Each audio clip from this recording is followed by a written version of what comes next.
Okay, तो chapter 13 के वैसे तो न्यूमेरिकल करने वाले हैं आज, लेकिन थोड़ा सा सबके लिए छोटा सा एक रिफ्रेशर कर देते हैं। ठीक है कि थ्योरी में था क्या इसकी। तो तीन सबसे इम्पोर्टेंट इन्फ्लुएंसेस जो होते हैं प्राइसिंग डिसीजन के ऊपर, वो एक होता है आपका कस्टमर और कंपटीटर। मतलब ये दो हो गए।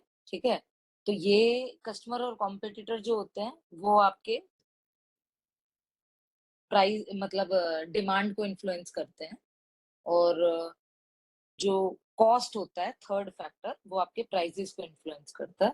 तो उसके थ्रू सप्लाई बेसिकली वो होती है, क्योंकि एज आपकी कॉस्ट कम होती है, हमने इकोनॉमिक्स में चैप्टर 2 में पढ़ा था ये, एज आपकी कॉस्ट कम होती है तो जी आपकी सप्लाई करने की जो कैपेबिलिटी है दैट इंक्रीजेस, राइट। सो तीन ये इंपॉर्टेंट फैक्टर्स होते हैं इन प्राइसिंग डिसीजंस को जो इन्फ्लुएंस करते हैं, customers, Are you competitors and sharing? Are you also cost. sharing your screen? No, Okay. Okay, so then आपके पास so how do companies make long run pricing decisions. So companies consider all future cost, be it variable cost, fixed cost, in the long run, in the short run, they consider everything. And they use two types of methods. One is market based and another one is cost based pricing approach to earn the target return on the investment. I think we remember that in the last class we studied that if let's say I have invested 10 lakh rupees through various means of capital structure available in the capital structure, and say our cost of capital is coming to be 10%, and we want to earn, obviously we want to earn bare minimum 10%, and beyond that if we are able to earn. So that is how we will define that what is my target return on investment. So beyond 10% also, if I want to earn anything, so that percentage will be then converted into per unit price. So it will add up in the per unit price, it will add up as a markup, right? So how do companies determine target cost? So target operating income per unit is subtracted from the target price to determine target cost per unit. So once we have identified that per unit our target operating income will be, let's say I'm manufacturing something which is of 100, which let's say I have decided that I will make 20 rupees on it, and so I will sell the product at 120. So 120 minus 20 rupees is what give me my cost limitation. Basically, I will have to produce the product within that 100 rupee budget that is available with me. Okay, so Right. then target cost per unit is estimated long run cost of the product or service that when sold enables the company to achieve target operating income per unit. So whenever we okay, Khyati, your question, please go ahead. I'm sorry, it's a very off question. Are you sharing your screen because I cannot see your screen? No. Acha, okay, ठीक है, Not no right problem. now. Okay, so then sorry, where was I? So yeah, so whenever we arrive at a price for a product, we always consider the long run cost overall, that in the long run how will the product will sell, what is what is the maximum production or sales unit we are expecting out of that product, and that is how you spread out it across the product life cycle. The all the cost you spread across or throughout its product life cycle, and that is how you arrive at a price, and that is how you don't change a product's price as such, because you have already considered a lot of factors when you were building the price or of the product. So now, why is it important for managers to distinguish cost incurrence from locked-in costs? So cost incurrence describes when a resource is sacrificed. Locked-in costs are costs not yet incurred, but which, based on the decisions that we have already made, will be incurred in the future. So in the last class also, we studied that the best possible time to avoid any cost is before we commit to it, before we commit to any cost incurrence. So let's say if I have made a long-term commitment with any of my vendor, so before the commitment is the right time, whether I really need to, spend or invest into that particular thing or not. Once we have committed, it is then, not, we actually have lost our power or opportunity, because sometimes as per the contract, if we, let's say we have to, for example, a lease, let's say we want to uh, lease a space for the production of our uh, product. Okay, so once we have committed that we will lease this space for, let's say, 3 years, 4 year, 5 year, so the best time to decide not to do that or not to do that, or to do that for that particular place or not, is before committing, before contracting. After we have contracted, so like during the COVID, if you know, a lot of companies were in the middle of their lease agreement in the Gurgaon. A lot of corporate offices were leased, right? So when the COVID happened and everybody had to work from home, as per the government guidelines, so these costs, only part of it was we were able to, like, which were like variable costs, like electricity. If we don't switch on the electricity, we will not get that bill. So all the utilities will be cost we might avoid, but otherwise the lease cost, that was there. And even though no, we the companies were not able to utilize it, but they still had to at least pay the whatever they have minimum committed. And even if they wanted to get out of that lease agreement, the minimum commitment had to be paid by them. So then, how do companies price products using cost plus approach? So cost plus approach mein, we the other day we studied that there were 4 methods of using the cost plus approach, but the most prominent one is that we arrive at the total cost of the product, which is inclusive of all your variable cost and fixed cost, and we arrive at a per unit price of that total cost, and then add a plus to it. That plus is nothing but your margin or markup, right? So that this is the most prevalent methodology, you can say, that companies price their products. So cost plus. So this plus is actually, it is determined by the market forces. So if, let's say, the product is very competitive, then obviously the plus portion could not be in the supernatural way, right? Like madam also in economics, she also related this concept that if you have perfect competition, the supernatural profit goes away, because there are a lot of competitors that are increasing, and because of a lot of competitors, we cannot continue to earn the benefits of monopoly. And similarly, in the monopoly condition, you definitely earn, that plus will be a higher portion. It can be, derived whatever you want to drive, because yours is a monopoly product. Okay, so that is how this cost plus approach works. And then there is, describe the life cycle budgeting and life cycle costing. And when should companies use these techniques?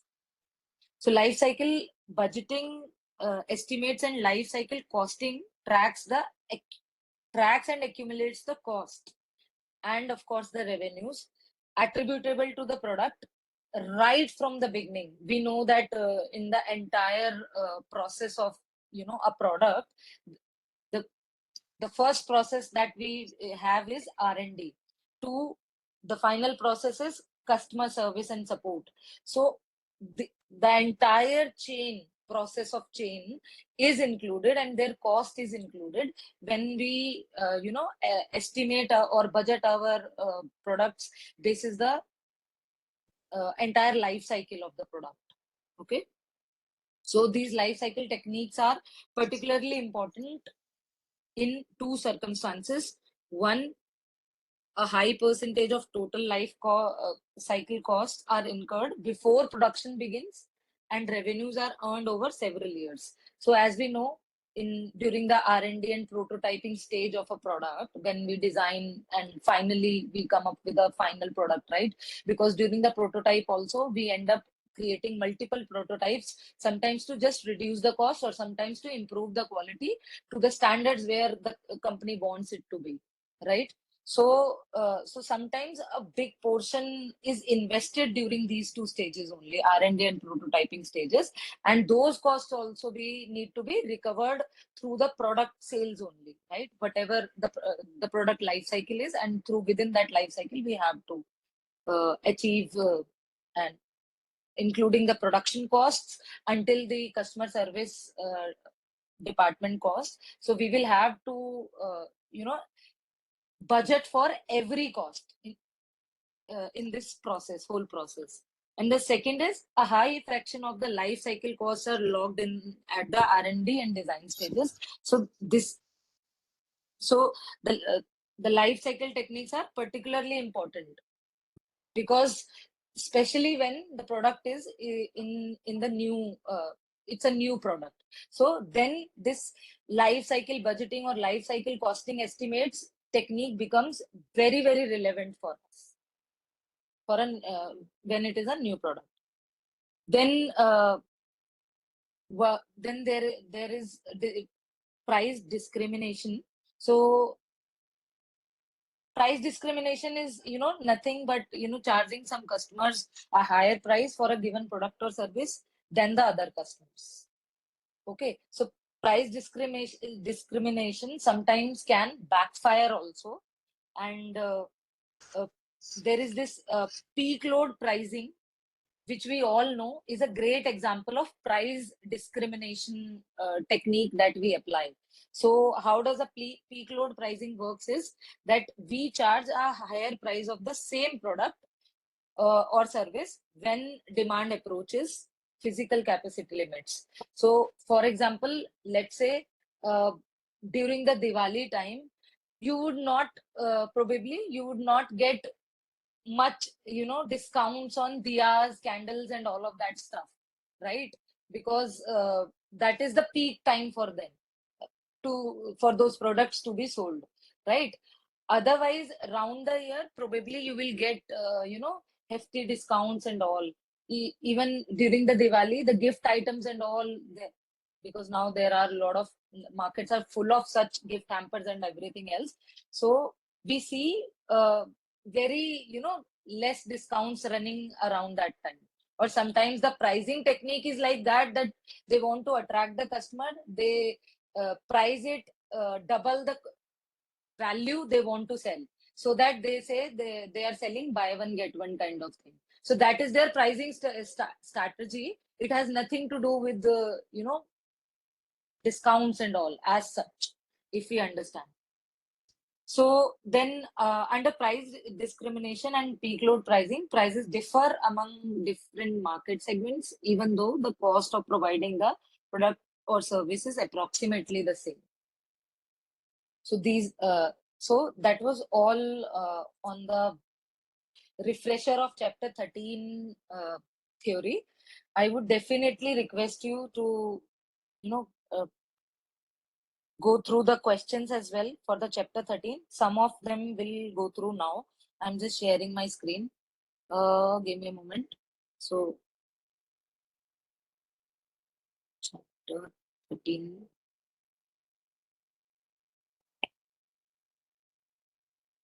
we will try to understand these theoretical concepts with the help of certain questions.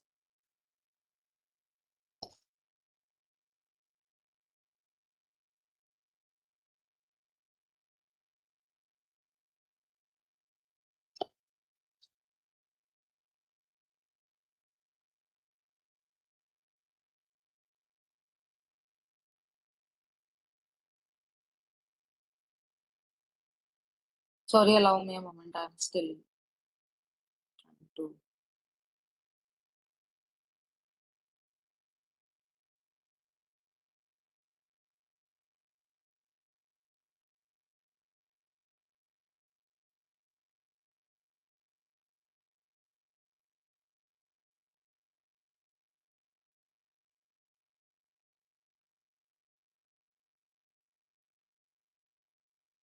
Okay, so I'm sharing my screen.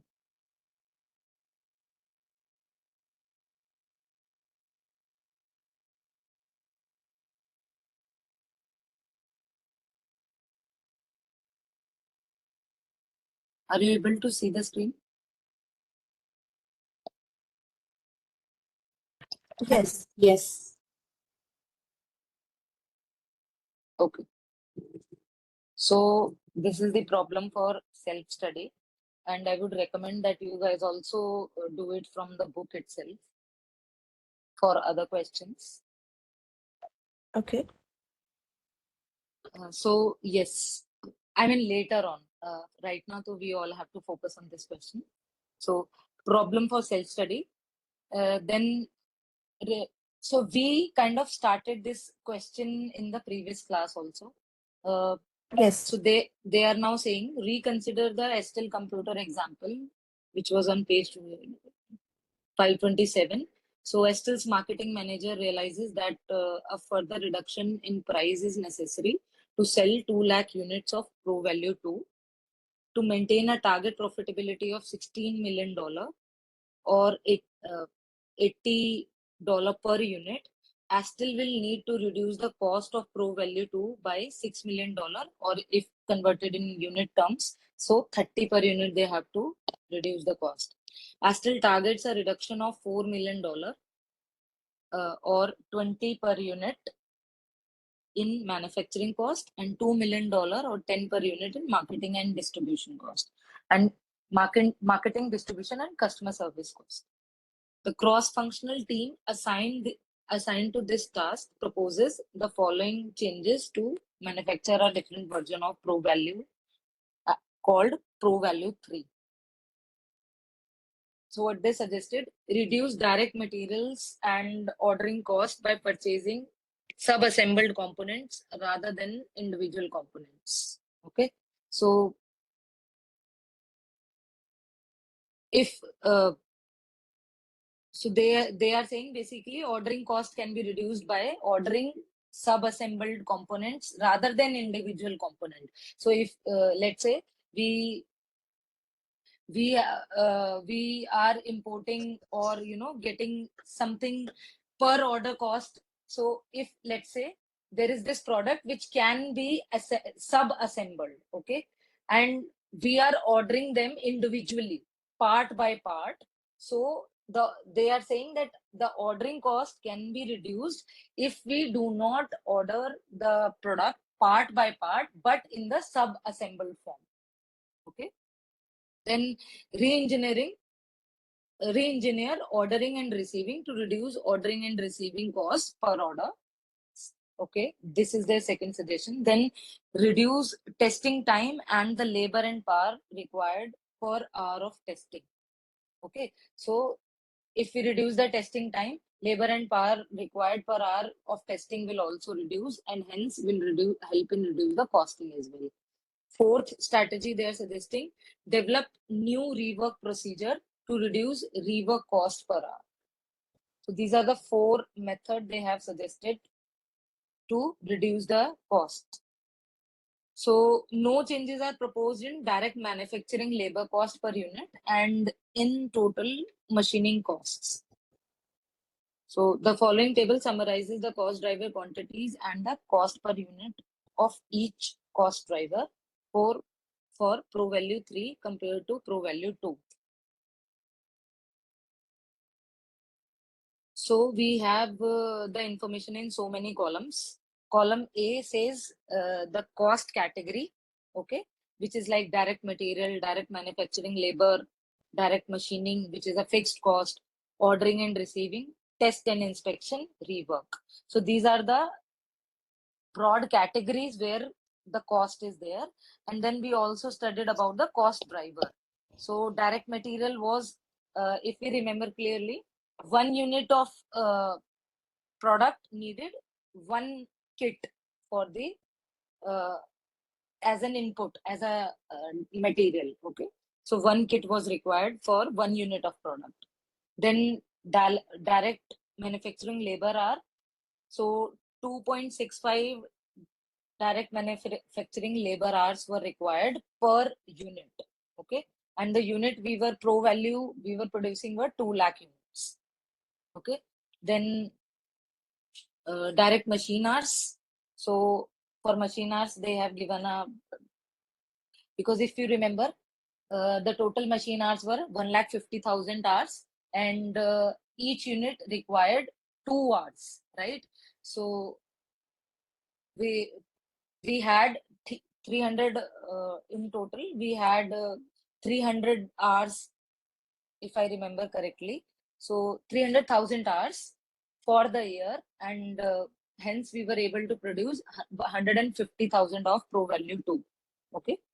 Then 50 orders per component, and 425 was the cost for ordering for component cost.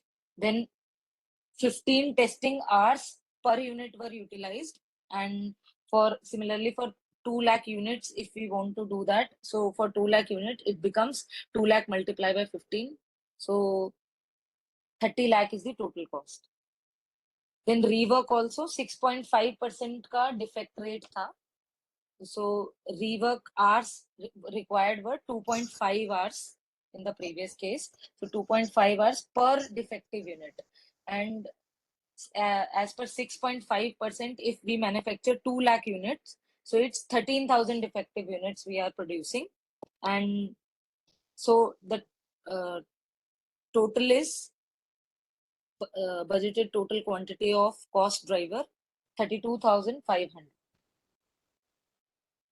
So this was one side of the table, and its per unit costs are also given, that for example, for per unit cost, per kit cost per unit will be $385, direct labor $20 for per unit, machine hours $38, and ordering and receiving $80 if we convert it into per unit cost, testing $2, and rework $40. So that is how we were arriving at our previous Pro Value 2. Now, what are the suggestions? As per the suggestions, so now they're saying that because there was no change in the direct material, so per unit cost remains the same for the direct material, but the budgeted cost is 375. Probably they have budgeted that we will try and get some discounts on the direct material. So 375. Direct material labor hours, $20 again. The direct machining fixed per unit, $38 again. And So number here, of orders. Rachita, direct manufacturing labor should reduce, right? Because we are I already getting sub-assembled things. Ideally, yes, but I don't think so. They said But they've mentioned that they've not changed it, manufacturing labor cost per unit. No changes are proposed. That objective was, as per my understanding, to reduce the cost while ordering the sub-assembled uh, component from a single vendor or few vendor or lesser vendor than the ordering the independent and one component. yes. So ordering cost was so earlier they were ordering 425 components. Now, if you notice, Pooja, they are ordering 400 components because some of the components they are ordering in the sub-assembled form. So, because of which your ordering cost has reduced from $80 to $60. Okay, got it. Then testing hours per unit. So we from 15 hours they have reduced to 14 hours, and also which has resulted into a reduction of 30 cents per unit reduction. So it was $2, now it is $1.7 per unit. So testing cost has also reduced. Now rework cost. So for rework also, they have actually reduced the cost of rework also. Again, same 13,000 units, but the per unit cost from $40, it is now $32 only. Okay. So will the proposed changes achieve Astell's, that is what we have to find out. Will the proposed changes achieve Astell's targeted reduction of $4 million or 20 per unit in the manufacturing cost for Pro Value 3? Show your computations. So I 20 think it 20 तो ordering से ही बच गया सीधा सीधा. yes 20 तो ordering से ही बच गया, तो yes, but we have to present it in the answer sheet as well. So exhibit 13.8 presents the manufacturing cost of Pro Value 3 based on the proposed changes. Manufacturing costs will decline from 108 million to dollar or 540 unit per unit to 104 million or 520 per unit, and will achieve the target reduction of $4 million or 20 per unit. So question के start में ही हमने confirm कर दिया कि ये तो हो रहा है, एंड देन उसकी एक रिप्रेजेंटेशन कर रहे हैं कि how this will be represented. So basically budgeted manufacturing cost for 2 lakh unit direct manufacturing, so 375 हमने बजट किया, so उसके बेसिस पे 75 2 lakh units, तो 375 multiplied by 2 lakh units give you $75 million. Okay, then direct manufacturing labor cost was 5,30,000 direct manufacturing labor hours, and per labor hour cost is $20 per hour, so it will give you 10.6 million as the direct manufacturing labor cost. Then direct machining cost, this is also reduced from 40 to 38, so 300,000 machine hours multiplied by $38 per machine hour, so 11.4 million. So now total direct manufacturing cost is 97 million. Okay. Now overheads we will add to it. So ordering and receiving 60 per order and 20,000 orders, because 400 components, if you see 400 components we were ordering and 50 orders per component was the order that we were making. So 50 into 400, 20,000. So 20,000 into 60 per order was our ordering cost now, revised ordering cost. So it gives us 1.2 million. Then testing and inspection, 2.8 million testing hours, 1.7 per hour. It gives us $4.76 million. And rework cost also, 32,500 rework hours multiplied by 32 per hour will give us approximately $1 million. So actually $40,000 more than 1 million, but yes. So total manufacturing overhead comes as $7 million. So 97 was our direct manufacturing cost. 7 is our manufacturing overhead cost. So total is 104. So this is how we will have to represent it as well. Okay. Although it was quite clear from the question that we were able to achieve it, but we have to show it as well, that we have achieved it. True.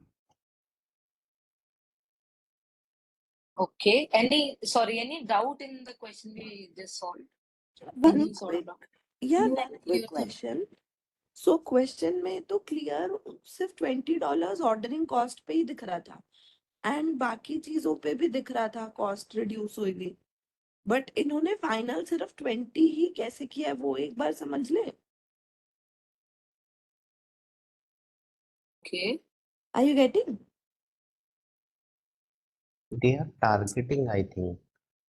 So like rework hours में $8 reduce हुआ, then 30 cents इसमें हुआ, तो $8 30 cents और भी तो reduce हुआ, तो 28-30 क्यों नहीं आया डिफरेंस? वो मतलब कॉस्ट कैटेगराइजेशन का ही कुछ होगा ना. Cost categorization का ही होगा. कि मतलब उसको उसमें काउंट नहीं किया होगा या कुछ तो नहीं ऐसा. तो टोटल में तो इफेक्ट आना चाहिए इस हाँ, हाँ, पे। टोटल में करा तो तो कि है, कंसिडर करा तो हुआ है उसने पूजा नीचे।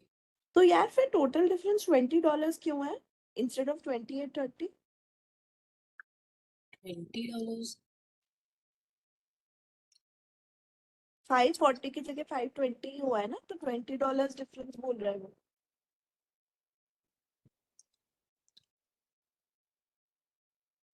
रूल्ड आउट कर पहले वाला 540 पर यूनिट था। ऑर्डर फाइनल रिंग में एक्चुअल में डिफरेंस आया कितना है? दे वर 385. Targeting Just a second. 385 plus $40, right? 385 plus 40 plus 20 plus 80 plus plus 38. 40. Yes.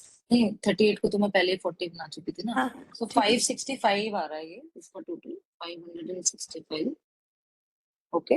जो जिसको ये लोग प्रीवियस वाला 540 बोल रहे हैं.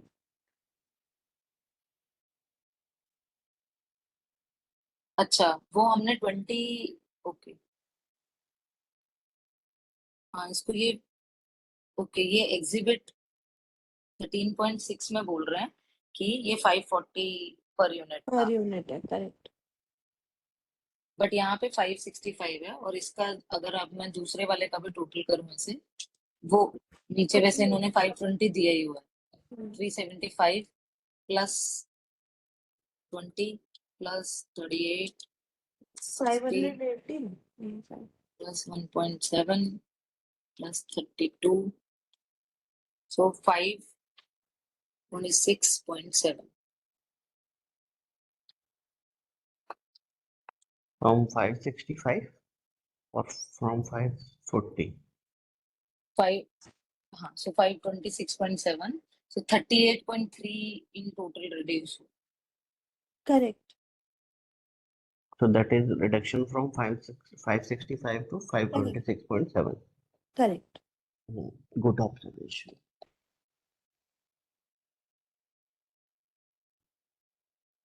तो ये इसका मतलब जो इन्होंने अपने टैबुलर फॉर्मेट में दिया वो करेक्ट नहीं है। ऐसा हो नहीं सकता यार, वो इतनी स्ट्रांगली कैलकुलेशंस में बिलीव कर रहा है अपनी। कुछ कॉस्टली है क्या? वही समझ नहीं आ रहा। EML 53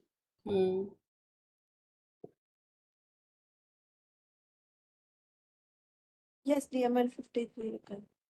टोटल क्वांटिटी से भी कंपेयर कर सकते हैं. एडिटिंग में वैसे ही बचते तो नहीं है, प्रोफेशनल एडिटिंग होती है किताब की तो. 20 नहीं, गलती तो कुछ नहीं होगी इनके उस पर. 53 गलती होगी और ये लेटेस्ट एडिशन है तो हम पैसे मांग सकते हैं उनसे गलती पॉइंट आउट करने.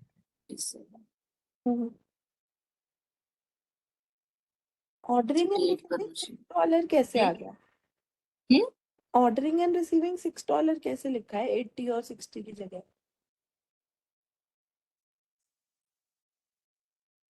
80 तो पर ऑर्डर है ना आपका, मतलब 60 पर ऑर्डर है ना रिवाइज. हाँ करेक्ट. तो हाँ नीचे भी तो 6 लिखा है तो पर उसको ऑर्डर. हाँ तो 60. ओके आपने 20,000 ऑर्डर किए यहाँ पे. हाँ जी. कहाँ चला गया ये रहा. Number 50 multiply by 400. ठीक है 20,000 ऑर्डर और हम्म. पर ऑर्डर आपका 60 है. ठीक है सो अच्छा पर यूनिट. ओके. हाँ 20,000 into 60 1,20,000. Yes, 1,20,000 or 1.2 million.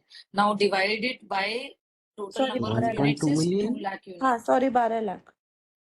Okay, हम्म. ठीक है. So now divided by 2 lakh 2 units lakh. produced, right? So 2 lakh unit will give you 6 per unit will be 6. अच्छा ओके ओके तो फिर So यही ये मैथ हो गई ना. हाँ हाँ, सो ये आपका यूनिट्स के ऊपर है. यहाँ पे Order मतलब के जो आपको कॉस्ट दी हुई है वो पर ऑर्डर दी हुई है. तो ये हम ओ 565 और ये जो कंपेयर कर रहे हैं actually these are not to be compared. ठीक है, हाँ आपको वो पर यूनिट पे ओवरऑल इम्पैक्ट क्या है आपको वो कंपेयर करना. करेक्ट गॉट इट सही है. ओके, ठीक है. तो Prakash I think you were asking question. No, I just misinterpreted the value. You said 1,20,000 at beginning, and she said 1.2 million. That was. हाँ वो 20,000 into 60 will be 12 लाख. हाँ, 12 lakh.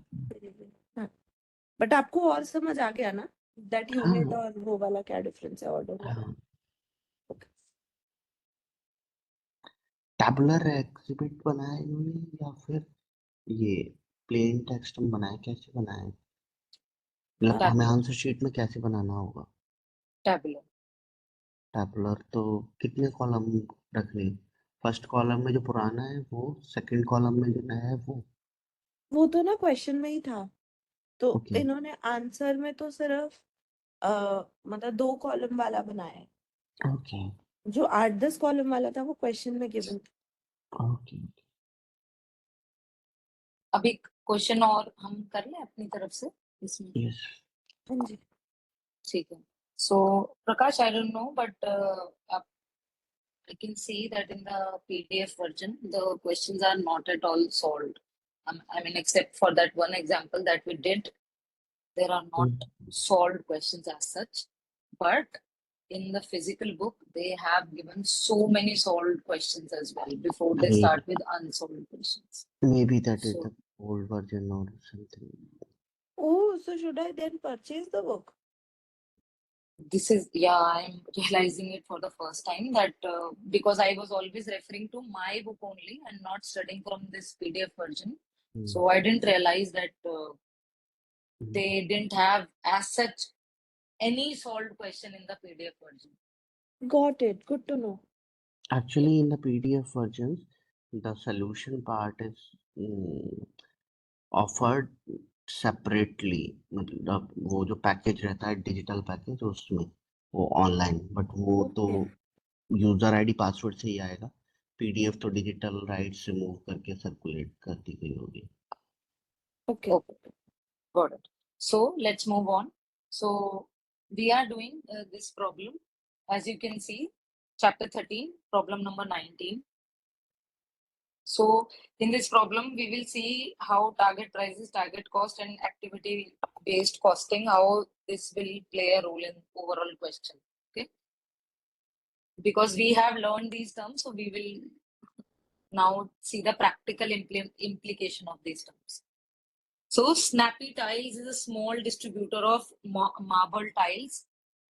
Snappy identifies its 3 major activities and cost pools as ordering, receiving and storage, and third one is shipping.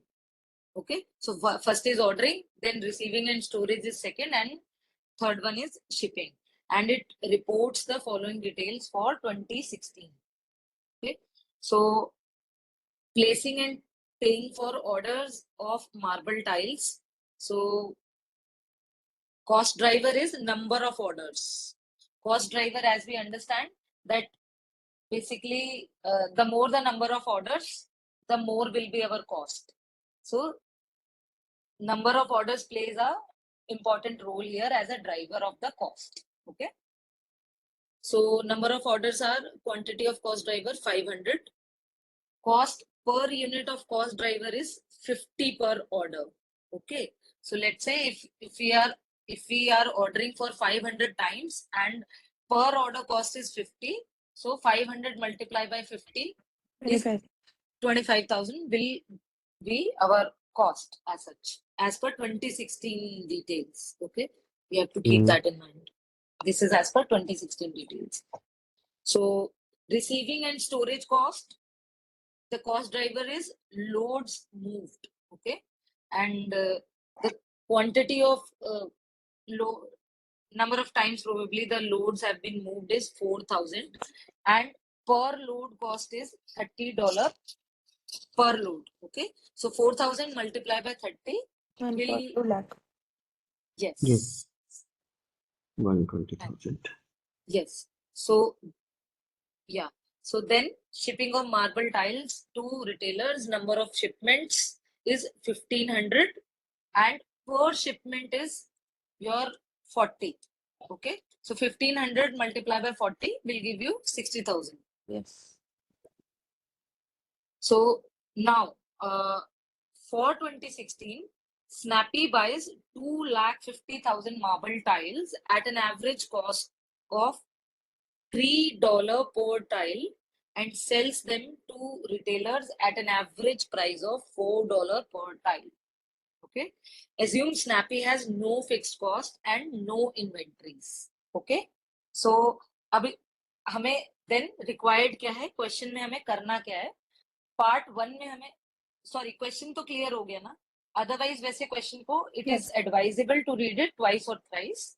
ठीक है, सो एक बार और repeat कर देते overall. तो इन्होंने 3 मेजर एक्टिविटी बताई, उन तीनों मेजर एक्टिविटी के अगेंस्ट में इन्होंने अपने कॉस्ट ड्राइवर बता दिए, एंड ये बता दिया कि कॉस्ट ड्राइवर की क्वांटिटी कितनी है एंड कॉस्ट पर यूनिट कितनी है पर कॉस्ट ड्राइवर, जिससे कि हमें ओवरऑल टोटल कॉस्ट पता लग गई. उसके अलावा दे ऑल्सो टोल्ड अस कि 2016 में उन्होंने 250,000 मार्बल टाइल्स सेल करी, जिसकी average cost per tile was $3 per tile, and जो कॉस्ट थी, ये तो कॉस्ट टू कंपनी थी, and they sell them to retailers at average price of $4 per tile, $4 per tile. ठीक है, so now we also have to assume there are no fixed costs, no inventories for Snappy. Part 1 says calculate Snappy's operating income for 2016. Okay, for 2016 we have to calculate. So let's solve this question. So 250,000 into 4 would be 1 million. just a second, let's start from the please properly, let's start from where the question starts. So it says the selling price is $4 per dollar. Yes. $4 per unit, right? And the variable cost, and it is the only variable cost they have mentioned in the question, that is $3 per unit. Okay, so the contribution margin will be $1 per unit. And if I have to calculate total contribution margin, so units sold as given in the question, 250,000, 250,000 tiles, right? So total contribution margin will be 1 multiplied by 250,000, which is 250,000 again. So $250,000 is our contribution margin. And apart from the ordering cost and loads moved and shipment, there are no other fixed costs that we need to assume. Okay, and even this is actually not completely in entirety a fixed cost, but I have just calculated the contribution margin for the ease of calculation. So 500 into 50. So Pooja told us it is 25,000, right? Sorry. 25,000. So ordering cost is 25,000. We will reduce it from the 250,000. Then load move cost is 1,20,000, right? And then also reduce the last cost, which was 12,000. shipments, number of shipments. Sorry. Okay. 60,000. 60,000. Okay. Yes, this was 60,000. So 60,000. Now अच्छा, तो all आपने three have to be, sorry. contribution margin से क्यों start करा है? Actually, you're right. We could have, made it all variable cost only. Okay. But then I wanted a concrete number here around, I mean, from which, what to reduce from what. So to arrive at that total number, so 250,000 units sold, and that is why I kind of did it this way, contribution margin. Okay. First, I calculated contribution margin for the total in its entirety, and then I reduced these three process costs basically from it. So you can call it net, whatever is now coming, you can call it net operating income or contribution margin. If let's say in the question, fixed cost was also given, apart from this, you could have called it net contribution margin and then reduce the fixed cost and arrive at the operating income. Operating income. Okay. Okay. So you can maybe call it gross total contribution margin. Okay. If for ease of presentation, basically. So from the 250,000, if we reduce 120,000 minus 60,000 minus 25,000, it will give us a net contribution margin, or in this case, because there are no other fixed costs, so net operating income of 45,000. So for 2016, the net operating income was 45,000. So this is the part one of the question that we have solved. Okay. Then moving on to the second part of the question. For 2017, retailers are demanding a 5% discount, okay, of the 2016 price. So what do we mean by this statement? For 5% 2017, on $4. So that means very good, very good. 80 cents. 5%, sorry, my bad. 5%. That should be So 20 20 cents. cents. 20 cents. So it will. So then, so now the revised price is $3.8. $8. So I am actually breaking the statement and studying it side by side, right? So that I don't end up reading the question again and again. But be very careful while reading the question. Okay. Snappy's suppliers are only willing to give a 4% discount. What is the meaning of this particular statement now? Snappy's suppliers are only willing to give a 4% discount. So यानी $3, 4% on $3. So that Absolutely should correct. Correct. Very nice. Very nice. 12 cents. So, yes, absolutely correct. So now the revised for 2017, what have we observed so far? The revised selling price is $3.8 and the revised material cost is $2.88. correct. Okay. So in one go, I think it was not possible to comprehend it so easily, but I mean, so we will have to, after every full stop, we will have to take, interpret in our mind itself that what is the statement saying after every full stop. Okay. So now the next statement, Snappy expects to sell the same quantity of marble tiles in 2017 as in 2016. So we now know the number of units sold is again 250,000. Okay. So now if all other costs and cost driver information remains the same, calculate Snappy's operating income for 2017. Now we have to do the similar activity. However, for With revised costs. with revised cost, but for 2017, right? So my revised selling price is 3.8. into yes. 250,000. So basically, for you can show the calculations in the question paper, or you can simply say SP post discount.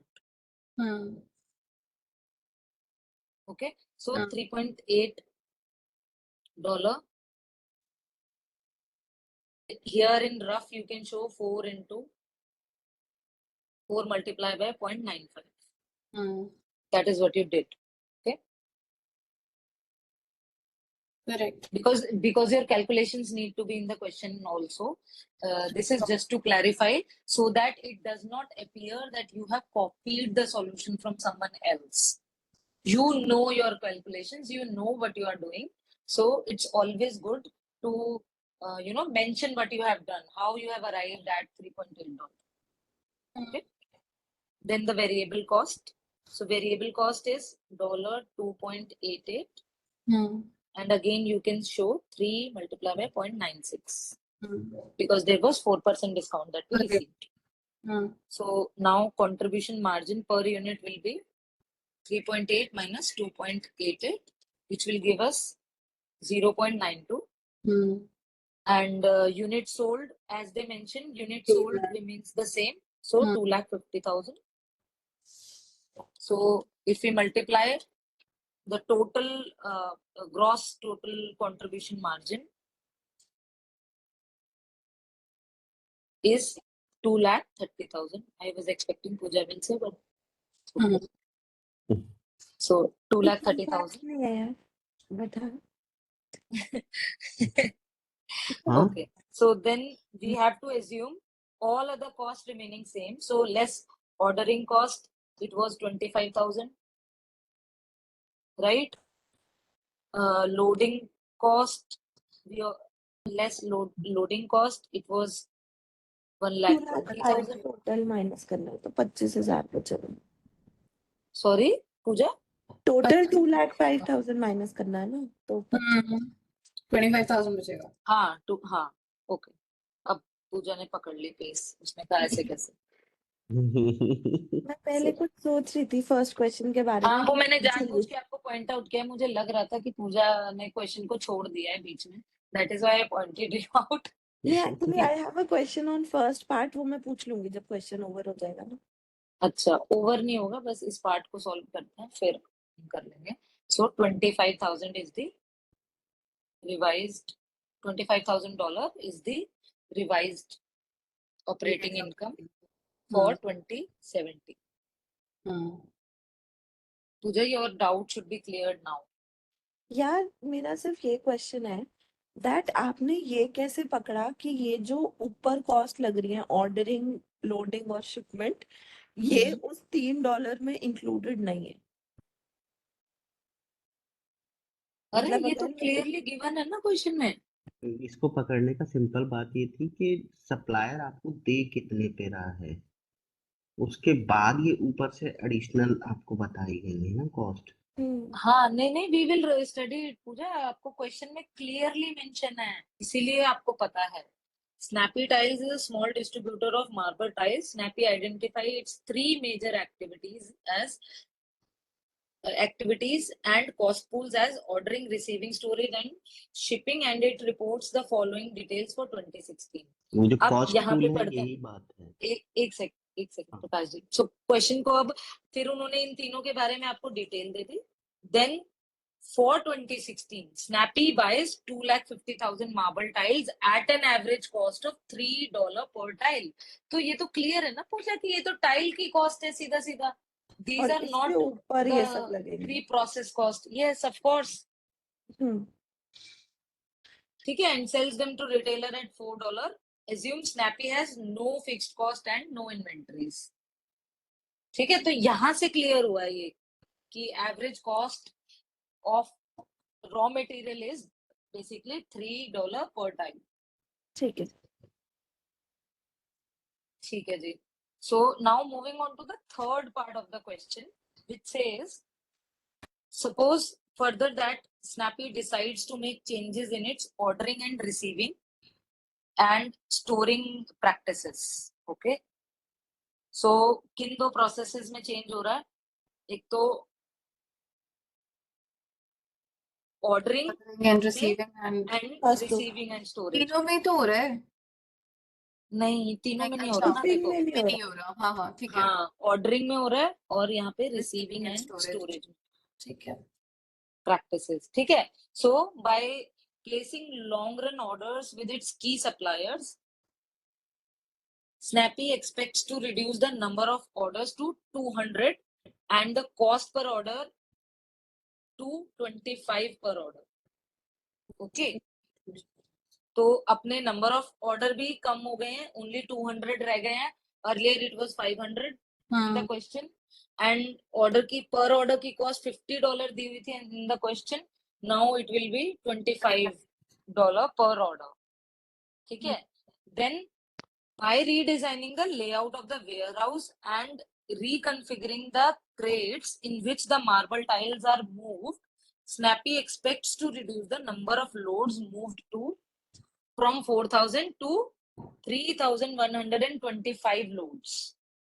Okay, and load cost भी reduce हो गई है from $30 to $28. ठीक है? Sorry I missed the last statement. ये आगे है question का पार्ट? हाँ, ये थर्ड पार्ट है ना. ओके थर्ड पार्ट सॉल्व करना है. तो उन्होंने कुछ थर्ड पार्ट के लिए उन्होंने बिफोर सॉल्विंग उन्होंने कुछ चेंजेस सजेस्ट किए हैं कि ऑर्डरिंग कॉस्ट जो है उसमें एक तो नंबर ऑफ ऑर्डर रिड्यूस हो जाएंगे, 200 ऑर्डर्स रह जाएंगे, और पर ऑर्डर की कॉस्ट 50 से 25 रह जाएगी. एक तो ये बोला उन्होंने. ठीक है? एंड जो दूसरी रिसीविंग एंड स्टोरेज कॉस्ट है उसमें क्या करा है, by redesigning the layout of the warehouse and reconfiguring the crates in which the marble tiles are moved, Snappy expects to reduce the number of loads moved to. तो earlier question में given थे 4,000 number of loads थे, तो वो अब कम होके 3,125 रह गए हैं सिर्फ. ठीक है? एंड पर लोड जो earlier question में given थी वो थी आपकी 30 per dollar. Okay Prakash ji. So now it is only 28 per load. ठीक है? $28 per load. Yes, $2 reduction. ठीक है? तो now next part is, will Snappy achieve its target operating income of 0.30 or 30 cents I can say, or $0.30 per tile in 2017? Show your calculations. तो question में finally में answer ये करना है कि 0.30 हम अचीव करेंगे कि नहीं करेंगे. ये ठीक है? प्रूफ करके बताना है हुआ या नहीं.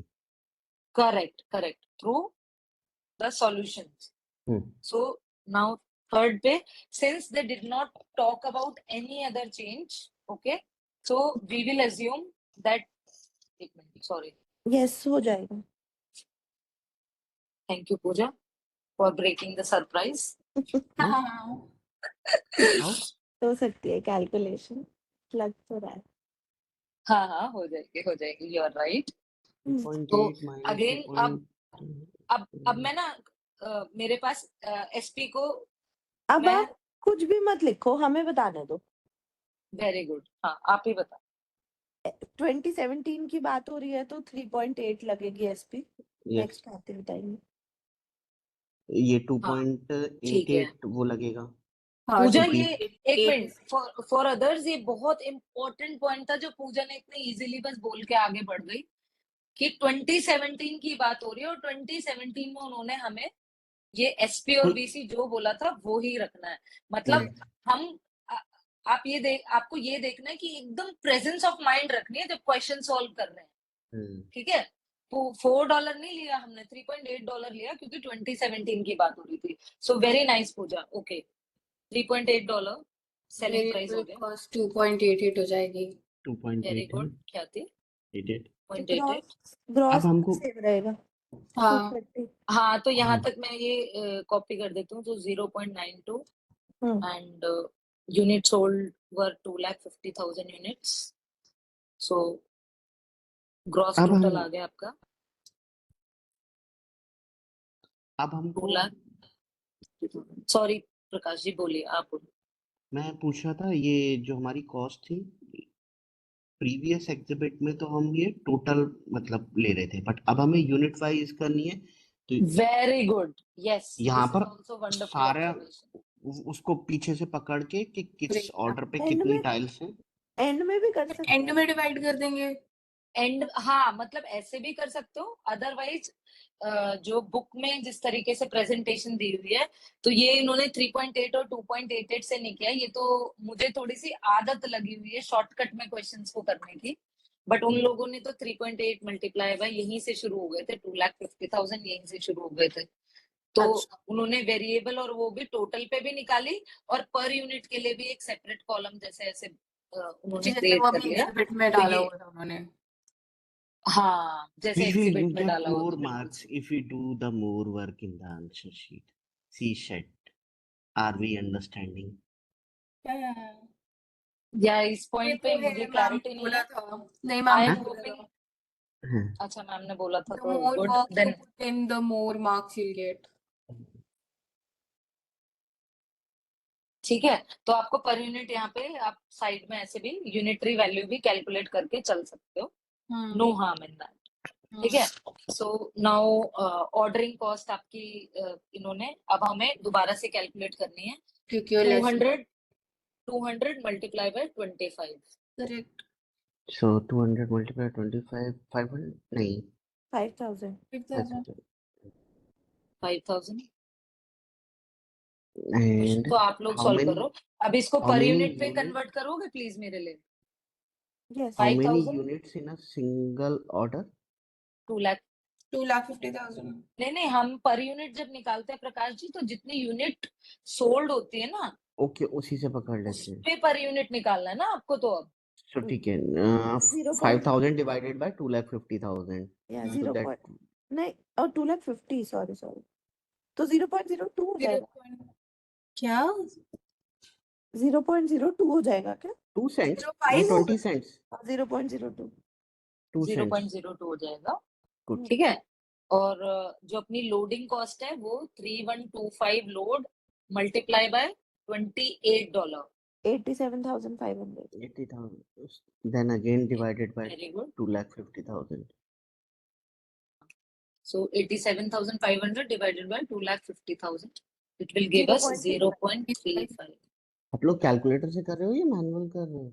कैलकुलेटर। है। मैं तभी मैं कहूँ, मैं इनकी बहुत ढीला चल रहा हूँ मैं। नहीं यार, ये तो नहीं, हम complicated मेरे है। पास तो कैलकुलेटर है, टू बी वेरी ऑनेस्ट। 3125 अब तो वो हो गया ना।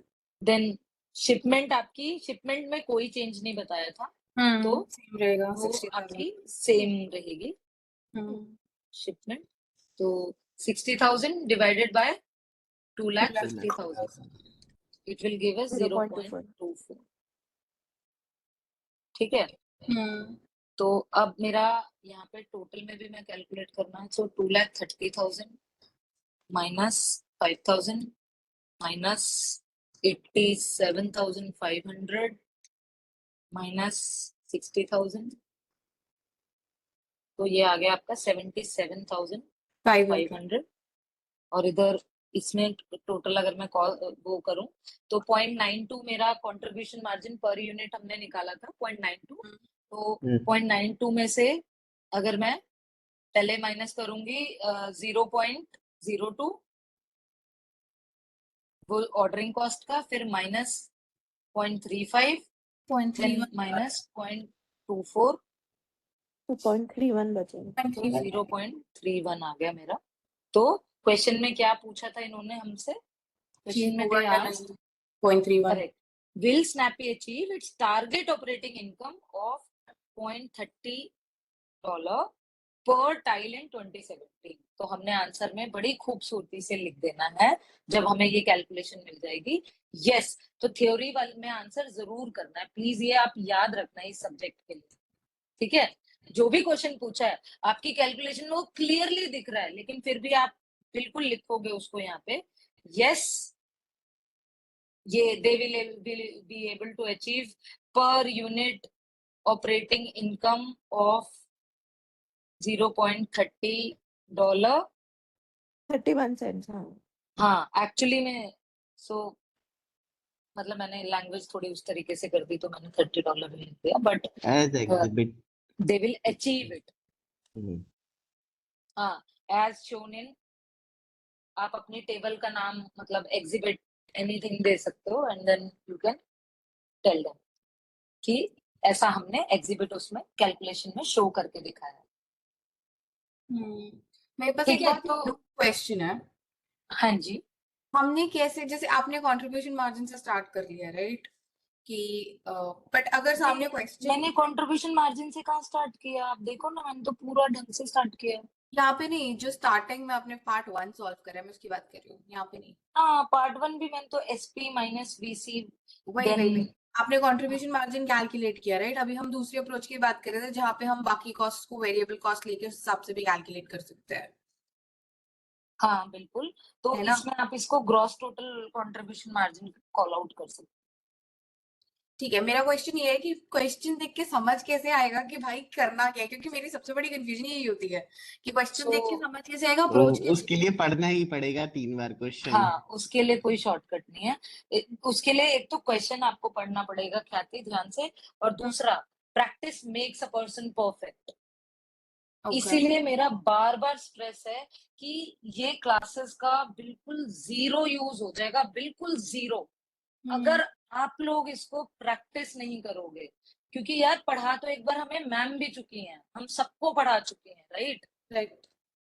तो लेकिन जब तक, ऑनेस्टली मैं अपने बारे में भी बात कर रहा हूँ, जब तक मैंने उसको खुद से सेल्फ स्टडी नहीं किया, प्रैक्टिस नहीं किए क्वेश्चंस, तब तक हमें क्वेश्चन को देखते ही समझ नहीं आएगा कि भाई करना क्या है इसमें। तो ठीक इसलिए है। वी उतना नीड टू टाइम हैव वो इनफ नहीं ऑफ देंगे प्रैक्टिस कि हमको। देखते ही समझ आ जाए क्वेश्चन चाहता क्या है हमसे। ठीक है। और उतना टाइम नहीं देंगे कि हम वहाँ 3 बार पढ़ पाए, क्योंकि क्वेश्चन पेपर बना इस तरीके से हुआ कि 3 घंटे में वो, या 2.5 घंटे नहीं, 70 मार्क्स का है तो और कम होगा, 3 आवर का नहीं होगा। ऐसे जनरली ग्रेजुएशन टाइम पे मुझे याद है ये सब्जेक्ट्स 2.5 आवर्स में चैंपियन बच्चे करके बाहर आ जाते थे। पर मेरे साथ हमेशा एक इशू रहता था, हमेशा, which was like forever, I don't know अब वो ब्रेक होगा कि नहीं, कि मेरा हमेशा कुछ क्वेश्चन का कुछ ना कुछ पार्ट छूट जाता था because of the lack of time. क्योंकि हम्म। मैं शुरू में ज्यादा टाइम सजा सजा के डिवोट करके लिख करती थी, फिर एंड में कीड़े मकोड़े मारते हुए भी कुछ ना कुछ छूट जाता था। तो time management is also very important. तो जब आप लोग एक बार पहले क्वेश्चंस को समझना शुरू कर दोगे ना, देन प्रैक्टिकल सब्जेक्ट में दिस इज ऑल्सो इम्पोर्टेंट कि आप अपनी स्ट्रैटेजी क्या बनाते हो, एक क्वेश्चन को कितनी देर में सॉल्व करना है, ये वो सारा टाइम मैनेजमेंट डिपेंडिंग अपॉन कि प्रीवियस ईयर क्वेश्चन पेपर पढ़ेंगे हम, उसमें देखेंगे हम कितने हमारे पास क्वेश्चंस आते हैं इन टोटल, उसको टाइम को सेग्रीगेट करके, and then we will try in the examination hall itself कि एक ही क्वेश्चन पे अटक नहीं गए। ठीक है, कई बार ऐसे होता है क्वेश्चन स्टार्ट कर देता है, मेरे साथ ये मेरा सबसे बड़ा इशू यही होता था कि एक बार स्टार्ट कर देती थी ना तो उसे फिनिश तो करना ही है कुछ भी हो जाए। तो कई बार मैंने डोंट 45 रोमांटिसाइज मिनट्स द तक, क्वेश्चन। हाँ मैंने एक क्वेश्चन पे 45 मिनट तक भी बर्बाद किए हुए हैं कि ऐसा कैसे होगा कि मुझसे क्वेश्चन सॉल्व नहीं हो रहा। ईगो तो वो में नहीं दिल लेना। पे नहीं लेके जाना है उसको। जब बहुत अटकन फीलिंग आ रही है ना, एक बार के लिए उसको छोड़ दो, अगले क्वेश्चंस पे मूव हो जाओ प्लीज, मेरी तो यही सजेशन रहेगी। Please move to the next questions, उनको जल्दी जल्दी सॉल्व करके फिर दोबारा आओ, फ्रेश दिमाग से फिर से क्वेश्चन को पढ़ोगे। हो सकता है जो पॉइंट हम मिस कर रहे थे जिसकी वजह से हम क्वेश्चन में अटक गए हैं वो हम सॉल्व कर लें। लेकिन मेरा होता था कि मैं अटक ही जाती थी, तो ये मेरा मतलब सबसे प्रॉब्लमैटिक चीज रहती थी, जो आई एम होपिंग कि अब मेरी मसल मेमोरी से भी गायब हो चुकी होगी, because it's been so many years that I have given an exam. Any one of you appeared for that competitive exam? Usually that has been ruled out while preparing for that competitive exam. Which? What should I say? CAT or GATE or any government exams ना? CAT and GMAT both. तब तो फिर ठीक है, बात ही खत्म है। ठीक है, पहले क्वेश्चन कर लेते हैं, तो रिकॉर्डिंग बंद हो जाएगी तो मैं बताऊँ। Correct. So then life cycle budgeting costing के ऊपर एक क्वेश्चन कर लेते हैं। ठीक है, so we are doing this 13/24 question, okay, from the PDF. So life cycle budgeting costing को कैसे हमने अप्लाई करना है in this question, we will observe that. ठीक है जी। So reading the question now, Arnold Manufacturing Inc. plans to develop a new industrial powered vacuum cleaner for household use that runs exclusively on rechargeable batteries. Okay, the product will take 6 months to design and test. ठीक है, क्योंकि ये product life cycle based question है तो इसलिए आपको वहां से शुरू किया हुआ है क्वेश्चन में, ठीक है ना? हम इस बात का ध्यान देके चलेंगे. Fine. The product will take 6 months to design and test. Then the company expects the vacuum sweeper to sell 12,000 units during the first 6 months of sales. ठीक है, first 6 months में हम 12,000 unit, then 24,000 units over the following 2 years. Okay. एक minute, then 24,000 units per year over the following 2 years. So first 6 month में आपने क्या किया है? आपने डिजाइन R&D 12,000 यूनिट, हाँ ओके, अगर वहां से स्टार्ट कर रहे हैं तो पहले 6 महीने में डिजाइन एंड R&D, अगले 6 आई महीने एम हमने एक्सपेक्टिंग ये 12,000 कुछ यूनिट. फिक्स्ड कॉस्ट रेंट वगैरह ना दे दें आगे कि इतने टाइम का रेंट या ये, इसलिए. हाँ वो पढ़ते हैं, ठीक है. हाँ नहीं, आपकी अप्रोच बिल्कुल सही है कि पहले 6 महीने में हम डिजाइन R&D टेस्टिंग वगैरह सब कुछ करें, देन अगले 6 महीने में वी आर एक्सपेक्टिंग कि 12,000 यूनिट्स सोल्ड होंगी, देन 24,000 पर year over the following 2 years. तो ये हम, and then 10,000 units over the final 6 months. तो टोटल प्रोडक्ट लाइफ साइकिल हमारी कितनी हो गई from 3 start year. To finish? Oh, 3 sorry. years 6 months. एक सेकंड 3 नहीं. years 6 months. हाँ, ठीक है. पहले 6 महीने आपको बनाने में लगे, फिर अगले 6 महीने आपने 12,000 की यूनिट्स सेल करी हैं, ठीक है. करेक्ट. फिर अगले 2 साल उसने बोला है, 2 years उसने बोला है आप पर ईयर 24,000 सेल करोगे पर हाँ. ईयर, ठीक है. एंड देन लास्ट के 6 महीने जो है वो है आपके 10,000 यूनिट से सेल किए आपने. ये है क्वेश्चन का जिस्ट सो फार, ठीक है. तो कितना टाइम हो गया total? 3 years 6 months total product life cycle बोलो तो अगर, करेक्ट. ठीक है. अब उसी को ही इन्होंने यहाँ पे दिखाया भी हुआ है कॉस्ट फॉर्म में, ठीक है. तो अब टेबल पढ़ने जा रहे हूँ प्रकाश जी. टेबल में 4 कॉलम्स हैं. Period, next column cost, basically type of cost दी हुई है, एंड देन थर्ड कॉलम में total fixed cost for the period and total variable cost per unit, not total मतलब sorry variable cost per unit. Fourth column. तो अब हम 0 to 6 months का देखते हैं. उसमें हमें दिया हुआ है type of cost is design cost और टोटल फिक्स्ड कॉस्ट हमें दी हुई है $6 lakh, ठीक है. वेरिएबल कॉस्ट यहाँ पे कुछ भी नहीं दी हुई. फिर हम अपनी जर्नी को नेक्स्ट 6 month में लेके जाते हैं विच इज 7 to 12 months. तो वहां पे दिया हुआ है प्रोडक्शन कॉस्ट हमें दी हुई है 1.6 million, मार्केटिंग कॉस्ट हमें दी हुई है $1.2 million, ठीक है. और प्रोडक्शन कॉस्ट को पर यूनिट में भी दिया हुआ है 100 पर यूनिट. तो इससे किसी को समझ में आ रहा होगा कि 100 पर यूनिट अगर हमें प्रोडक्शन कॉस्ट दी हुई है तो एक तरीके से हमने कितनी यूनिट प्रोड्यूस करी है. 1.6 million मुझे प्रोडक्शन कॉस्ट दी है, per unit cost 100 per unit है, तो हमने कितनी यूनिट्स प्रोड्यूस करी है? 10,000. हाँ. तो क्वेश्चन पढ़ते पढ़ते ये दिमाग अपना ऑन रखना है हर वक्त. मार्केटिंग 1.2 million फिक्स्ड कॉस्ट दी हुई है, नो वेरिएबल कॉस्ट नहीं दिया हुआ, तो ये आई एम होपिंग ये मार्केटिंग का फिक्स वाला पोर्शन है, ठीक है. तो देन डिस्ट्रीब्यूशन कॉस्ट दी हुई है 2,50,000 एंड 12 पर यूनिट दी हुई है. तो आई एम होपिंग क्योंकि इसको 12 पर यूनिट दिया हुआ है तो आपका यहाँ पे बेसिकली आपको ये बताया हुआ है कि कितने आपका डिस्ट्रीब्यूशन किया है आप, ठीक है. तो 2,50,000 है डिवाइडेड बाय 12 पर यूनिट अगर मैं करूं,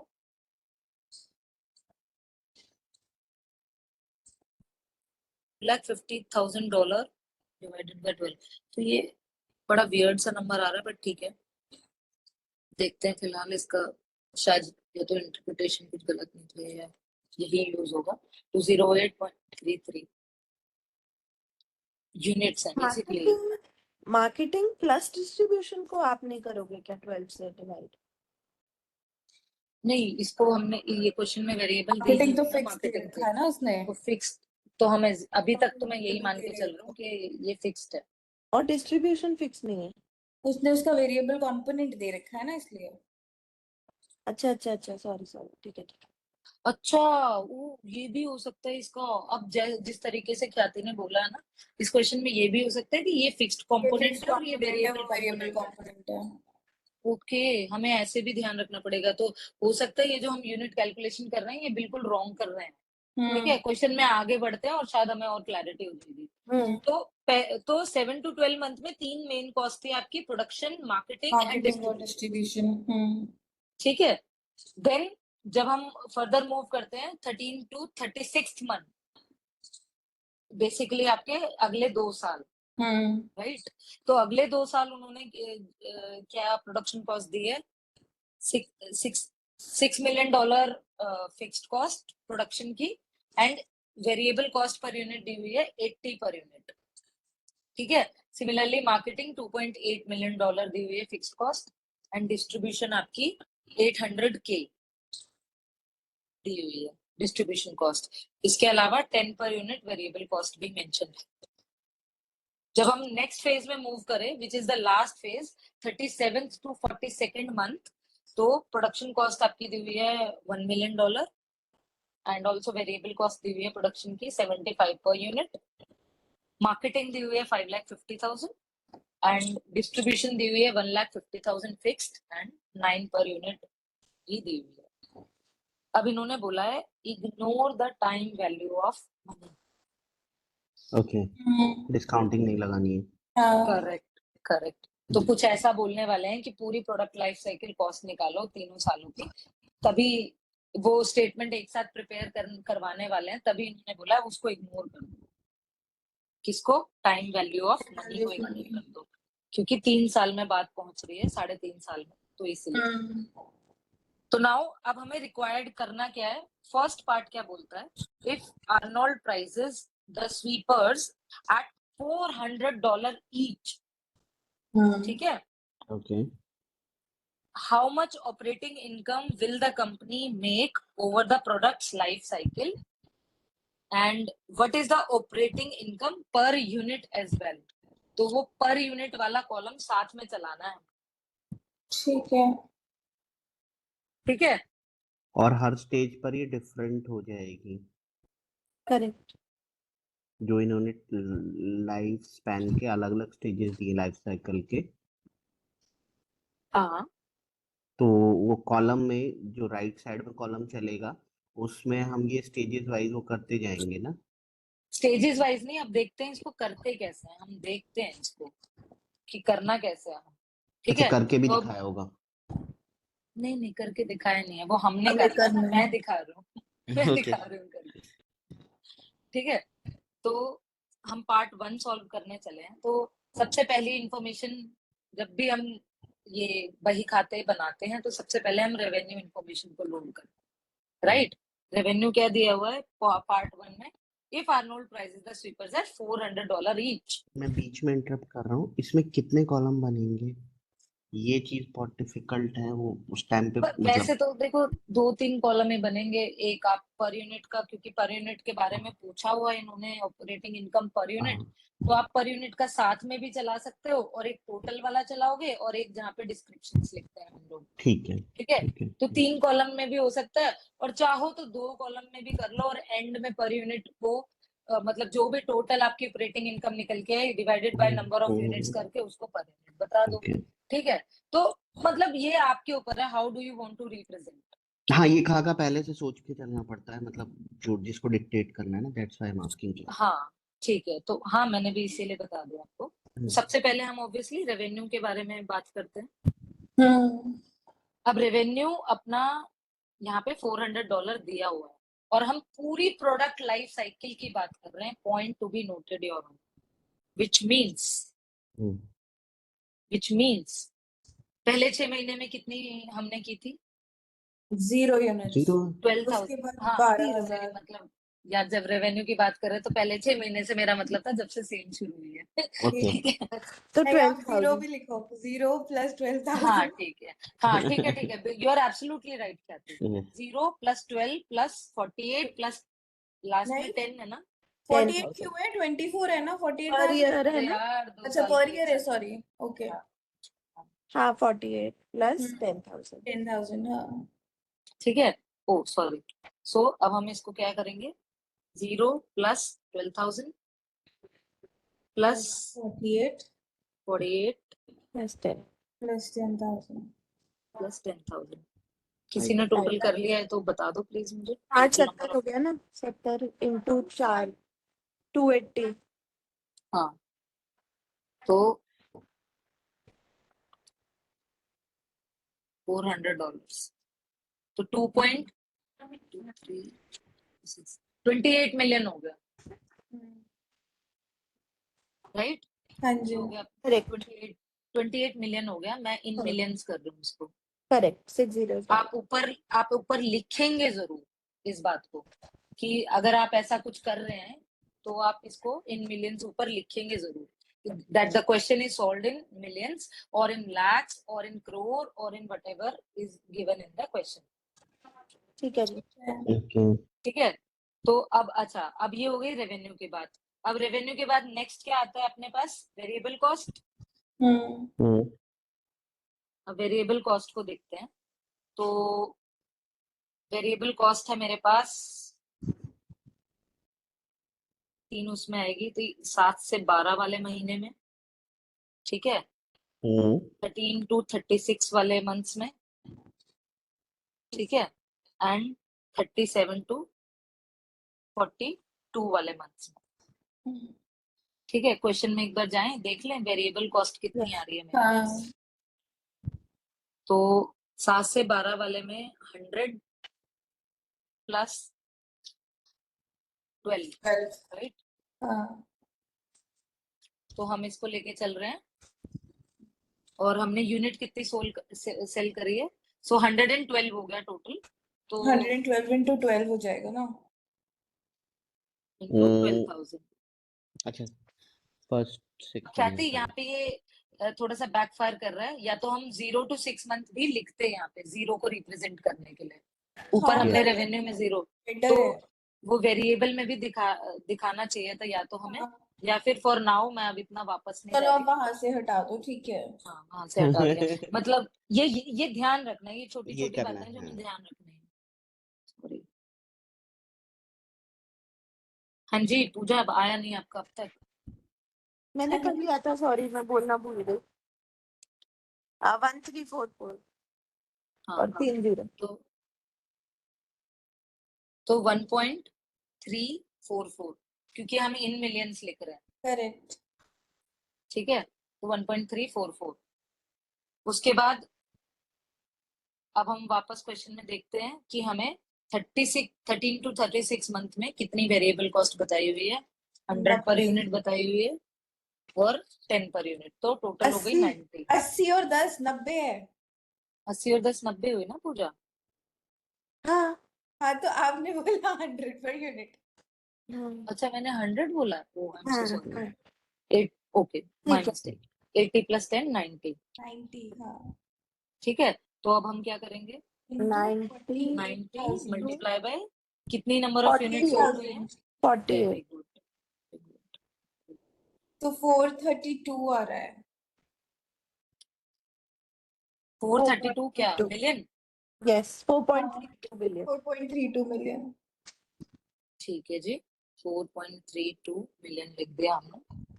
अब लास्ट रह गया मेरा, लास्ट का 6 मंथ में हमारी कॉस्ट क्या दी हुई है एक बार और देख लेते हैं। वेरिएबल कॉस्ट वो दी हुई है मेरी 9। नहीं 75 प्लस 75 प्लस 9 है ना, अच्छा सॉरी सॉरी, तो 84 84 84 हो गया। Into 10,000 into 10,000 units. Very good, 840 के, तो 0.84 मिलियन। नहीं। Very good. हाँ हाँ, ये तो 0.84 ही होगा, आया, ठीक है। ये तो होगा। हम्म, ठीक है जी। तो अब ये एक तो ये हो गया हमारा। अब हमने टोटल वेरिएबल कॉस्ट कर लें, टोटल कर लें यहाँ पे ये हम्म वेरिएबल कॉस्ट का। तो मेरे पास क्या आया 1.344 प्लस 6.50 4.32 4 प्लस 0.84 तो 6.504 यही आ रहा है सबको। करेक्ट। ठीक है, तो ये मेरी टोटल बीसी हो गई। अब ठीक है, फिक्स्ड कॉस्ट निकाल लेते हैं। हाँ अब फिक्स्ड कॉस्ट निकाल लेते हैं।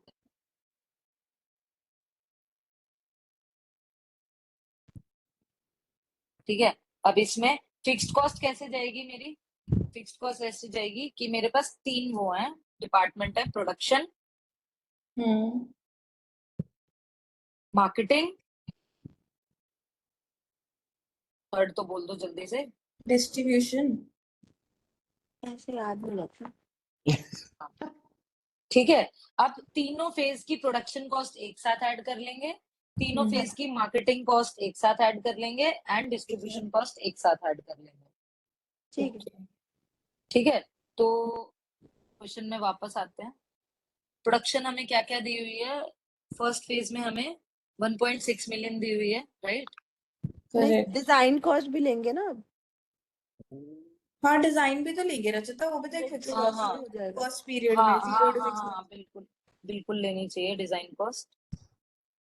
तो 0.6 से शुरू होते हैं। तो पहले पीरियड की लाइक डिजाइन कॉस्ट तो $600 क्या है, 600 क्या है ये, 600 के। 600K, हाँ 600K ही है ना। हम्म। तो इसको 600 की लिखा है। प्रोडक्शन में नहीं लेंगे डिजाइन कॉस्ट, हाँ अलग से आएगी वो, अलग क्योंकि से। अपने दाते जी वरना नाराज हो जाएंगे। तुम हाँ लोग क्या कर रहे हो यार, इतना समझाने के बाद भी कि ये तीन डिपार्टमेंट अलग हैं, चार डिपार्टमेंट अलग हैं, तो हम यहाँ पे अलग से डिजाइन कॉस्ट और लेंगे। ठीक है, डिजाइन कॉस्ट कितनी बताई थी? सॉरी मैं भूल गई। 600 के। 600 की। ठीक है, विच मीन्स 0.6। 0.6 यस। मिली। अगर मिलियन में ही चल रहा है हिसाब किताब अभी भी, हाँ जी। 0.6 मिलियन डॉलर हो गया। अब प्रोडक्शन को करते हैं। एक्चुअली ये काफी स्मार्ट है जीरोस हटाना, नहीं तो जीरोस कम ज्यादा हो ही जाते हैं। हाँ अग्रीड। अभी और यही नहीं कर। तो पेपर में भी तो टाइम वेस्ट होता है, बार बार जीरो हुई जीरो जीरो जीरो लिखते रहो हुई। कमलों की तरह। सॉरी तो अब सॉरी। 8.6 मिलियन हो गया प्रोडक्शन कॉस्ट। अच्छा, आपने कर लिया 1.6 प्लस 6 7.6 प्लस 1 8.6। Very good. तो सीधा डायरेक्ट लिख दूं अगर आप लोग बुरा ना मानो हाँ तो जी। यहाँ पे? हाँ जी। ठीक है, 8.6 मार्केटिंग हो गया अपना 1.2 मिलियन प्लस 2.8 4 मिलियन और प्लस 550। 550K। 4.55। करेक्ट, तो ये हो गया 4.55। फिर डिस्ट्रीब्यूशन हो गया अपना 250K plus 800K is equal to 1.25। 1050K and then 150 तो 1.2 correct. Million million 1.2 million. Correct. ठीक है, तो ये मेरी टोटल हो गई फिक्स्ड कॉस्ट कितनी हो गई 0.6 प्लस 8.6 प्लस 4.55 प्लस 1.2। 14.95। हाँ जी, 14.95 ये मेरी टोटल वो हो गई। अब हम जरा ऑपरेटिंग इनकम निकाल लेते हैं कि लाइफ टाइम ऑपरेटिंग इनकम, अपनी लाइफ साइकिल ऑपरेटिंग इनकम कितनी है। Operating income is equal to 28 million का मेरा वो था रेवेन्यू, उसमें से मैं ये फिक्स्ड कॉस्ट और variable cost, variable cost minus कर देंगे। हाँ तो विच इज 6 $21.545। तो आंसर मेरा आएगा, नहीं नहीं हम मैंने टोटल यहाँ पे ऑपरेटिंग इनकम लिख रही हूँ सीधा, तो फाइनल आंसर बताओ मुझे। वो हाँ, 28 6.546। करेक्ट। 6.5 मिलियन आ गया, 6.546 मिलियन, करेक्ट। राइट? बिल्कुल। करेक्ट। हाँ, अब हमें क्या करना है, एवरेज प्रॉफिट निकालना है per unit. Average profit per unit निकालना है ना अब हमने। तो 70,000 से डिवाइड कर देंगे क्या सिर्फ? तो कितनी हमने यूनिट टोटल सेल करी है? 70,000। हाँ हाँ, तो पर यूनिट निकालने के लिए बिल्कुल एब्सोल्युटली आपने सही बोला है पूजा कि इसको 70,000 से 70,000 से डिवाइड कर देंगे। मल्टीप्लाई बाय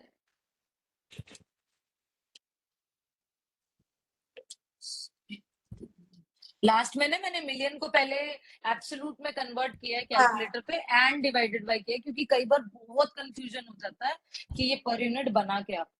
हाँ ठीक करेक्ट, है, यही करना पड़ना। हाँ, तो एब्सोल्यूट में कर दिया है, इसलिए अब आंसर आया है $93.5 पर यूनिट। आप लोगों का यही आया है, आई एम होपिंग। मैं कर रही हूँ 93.51 करेक्ट। हाँ ठीक है। ठीक है जी, तो ये हमने पार्ट 1 सॉल्व कर दिया यहाँ पे इसका। ठीक है। ठीक है, आज यही एक क्वेश्चन हो पाएगा एंड आई होप हम सबको एक अच्छा आइडिया मिल रहा है कि प्रोडक्ट लाइफ साइकिल के क्वेश्चंस कैसे करना है। ये ठीक है। यार ये तो काफी सिंपल ही है, क्योंकि इसमें तो कैटेगराइजेशन भी नहीं करनी। Correct, I agree with her. मतलब बेसिकली मेरा कॉस्ट। चैलेंज इतना आएगा सही जब खुद कैटेगराइज करनी पड़ेगी कॉस्ट्स हाँ डिफरेंस। आपको खुद कैटेगराइज भी मैं बता रहा हूँ एकदम सेट हो जाएगा अगर वो जो थ्योरी में ना in one of the previous chapters हमने पूरे प्रोसेस कि सबसे पहले R&D होता है, फिर डिजाइन होता हाँ है, फिर लाइफ साइकिल प्रोडक्शन पड़ी थी होता है। पूरी। हाँ, वो अगर बस आप डिपार्टमेंट्स याद कर लो ना, बस सारा सॉर्टेड है। उसके बाद आपको दिमाग ही लगाने की जरूरत नहीं है अलग से कि यार ये क्या हो गया, ये क्यों हो गया, है ना। अच्छा sorry, moving on to the next part. अब वो बोल रहे हैं excluding the initial product design cost, what is the operating income in each of the three sales phases of the product's life cycle, assuming the price stays at $400? Sorry, मुझे bounce हो गया, दोबारा पढ़ लूं। Excluding the initial product design cost, अगर मैं initial product design cost को exclude कर दूं, what is the operating income in each of the three phases. sales phases of the product life cycle, assuming price हमारा 400 ही है। Easy है। बहुत simple है ये तो। हाँ, तो जो हमने ऑलरेडी कर लिया है कैलकुलेट बस कर उसी लिया था को ही उसी स्टेप ब्रेक में। करना। हाँ एब्सोल्युटली, उसी को ही ब्रेक करना। तो सेकंड पोर्शन का ए पार्ट, डिजाइन को हमने एक्सक्लूड करना है। रेवेन्यू मेरा फर्स्ट फेज में 12,000 यूनिट के ऊपर बात कर दूंगा, तो मैं इसको यहाँ पे लिख देती हूँ। रेवेन्यू हम 12,000 यूनिट मल्टीप्लाई बाय 400, ठीक है। तो 12,000 multiply by 400 gives me 4.8 million। ठीक है, देन वीसी मेरी क्या हो जाएगी, वीसी मेरी हो जाएगी, हमने 112 थी, ठीक है। 1.344 करा हुआ है ना हमने। नहीं 100, हाँ हाँ वही वही रखा है ना वही हमने ऑलरेडी। एब्सोल्युटली, हाँ वही ले लेंगे 1.344। ठीक है, ये मेरी टोटल वीसी हो गई। एफसी मेरी कितनी हो गई, फिक्स्ड कॉस्ट मेरी हो फिक्स्ड गई, कॉस्ट हमने ले रखी है 8.6। नहीं, अब नहीं अलग से करनी पड़ेगी। अच्छा आपको अलग डिवाइड से। करना पड़ेगा, अब सॉरी आपको सॉरी सॉरी। क्योंकि प्रोडक्शन, मार्केटिंग और डिस्ट्रीब्यूशन एक करेक्ट फेज का एक साथ उठाना है आपको फिक्स्ड कॉस्ट। करेक्ट। ठीक है, तो उसके लिए हम फेज 1 में आते हैं। प्रोडक्शन 1.6 मिलियन, मार्केटिंग 1.2, तो ये हो गया 2.8 2.8। एंड डिस्ट्रीब्यूशन 250, तो 3.05 मिलियन। सही कैलकुलेट किया मैंने, पूछ रही हूँ आप हाँ लोगों हाँ का ठीक मैच है। हो रहा है। हाँ जी हाँ जी। ठीक है, तो अब ऑपरेटिंग इनकम मेरी आ जाएगी यार। मैं बस कम सी आ रही है। तो 4.8 माइनस, मैं बस ये कहूंगी अपनी प्रेजेंटेशन को अच्छी रखना पेपर में। ये जो मैं शॉर्टकट कर रहा हूँ ये नहीं, प्रॉपर हर चीज को लिखना कि पढ़ने वाले को समझ आए बंदा कर क्या रहा है। 0.406। 406, तो ये हो गई मेरी फर्स्ट फेज की, फेज 1। ठीक है। सिमिलरली आप फेज 2 सॉल्व करोगे एंड फेज 3 सॉल्व करोगे, करवाना है। नहीं कर लेंगे। नहीं हो जाएगा। हो जाएगा ना, इन्होंने लास्ट में क्या पूछा, हाँ बस यही यही पूछा पूछा है है ना, उन्होंने, बस ऑपरेटिंग हो गया इनकम ही सेकंड पूछी है। पार्ट। हाँ। हाँ, ऊपर से पर यूनिट भी नहीं पूछी यहाँ तो बस। ठीक है, तो सेकंड पार्ट हमारा हम कर लेंगे, बाकी के 2 फेजेस भी। थर्ड क्या कह रहा है कि how would you explain the change in the ओहो करना ही पड़ेगा ब्रो थर्ड पार्ट में ये देख लेते हैं how would you explain the change in the budgeted operating income over the product's life cycle what other धीरे फैक्टर्स धीरे बढ़ डज रही द होगी। Company need to consider before developing the new vacuum sweeper ये तो बहुत ही theory question है। हाँ हाँ हाँ हाँ हाँ और ऐसा मैंने बहुत सारे क्योंकि मैं काफी तो क्वेश्चंस में होता है ये प्रैक्टिस part। कर रही हूँ ना मैं मतलब बुक में से देख देख के आने प्रैक्टिस के कर लिए रही हूँ दिया जाता है ना आपको एग्जाम में। तो हाँ मतलब ये मतलब क्वेश्चन पार्ट में बनाना। आपका आंसर थ्योरी में भी आएगा मतलब इन पार्ट्स कि आपने वही लॉजिक जो आपने थ्योरी पढ़ी है ना इसलिए मैं थ्योरी पे भी पूरा स्ट्रेस डालती हूँ कि जो हमने थ्योरी पढ़ी है ना उसी के बेसिस पे लॉजिक्स लग लग के आपका आंसर बनता है ऐसे वाले टाइम यार ये क्या करूं फिर पार्ट बी तो करना ही मतलब सॉल्व पड़ेगा करना ही solve। पड़ेगा ना चॉइस ही हाँ नहीं छोड़ी। हाँ तो हमने सेकंड फेज में 48,000 Correct। यूनिट सॉल्व करे सॉल्व कर 48,000 into 48,000 400। इंटू 400 तो मेरा रेवेन्यू कितना हो जाएगा 48,000 मल्टीप्लाई बाय 400 92 2 19.2 हम्म 19.2 मिलियन हाँ, मैं राइट तो 48 into 4 कर देती हूँ।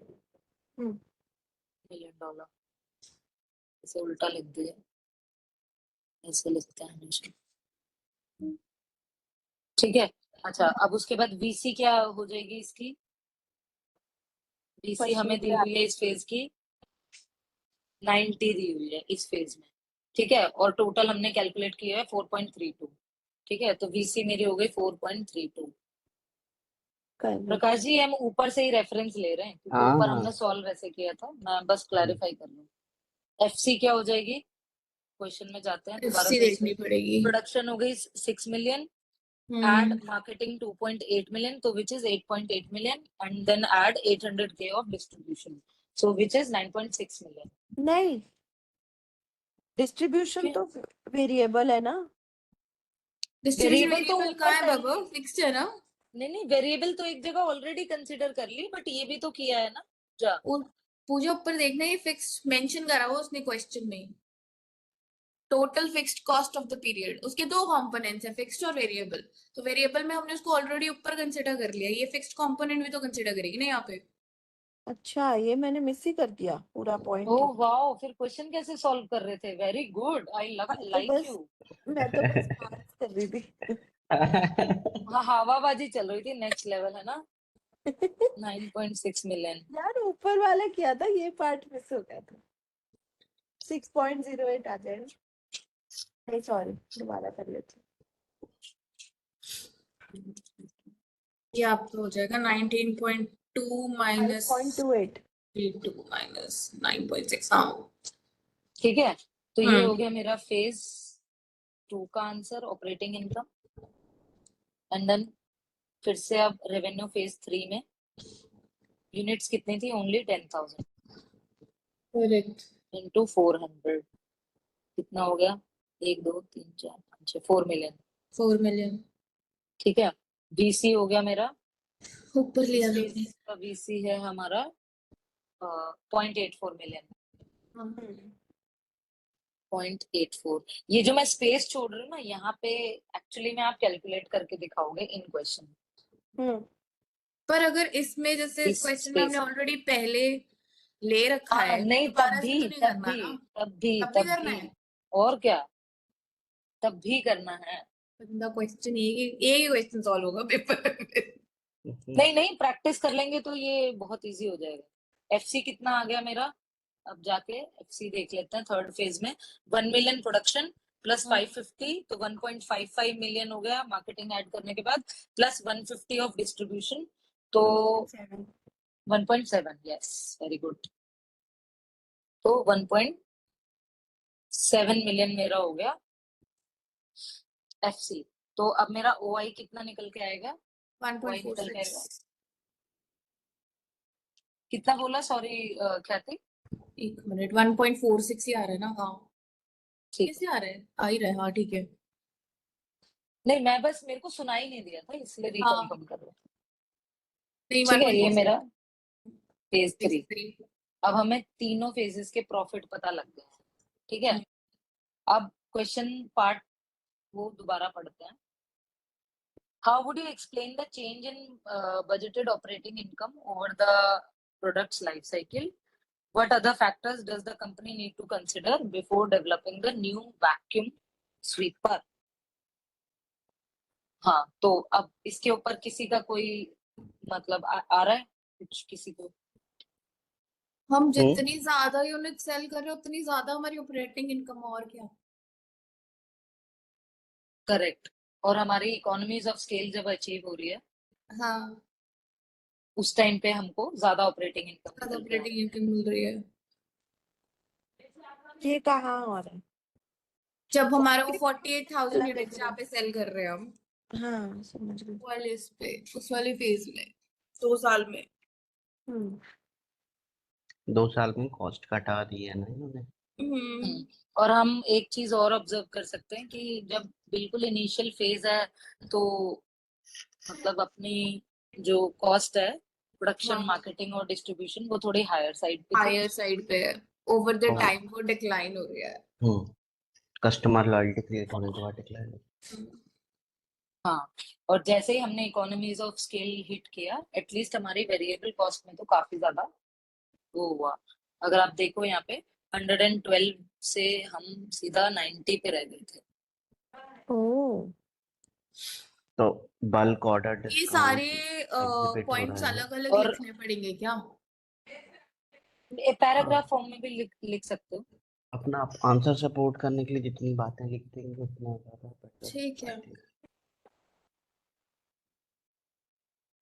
और साथ में हमने ये भी देखना है कि भाई जो मार्केटिंग कॉस्ट है वो इनिशियली अगर आप देखो तो आपने सिर्फ 10,000 यूनिट सेल करी थी और 1.2 मिलियन थी।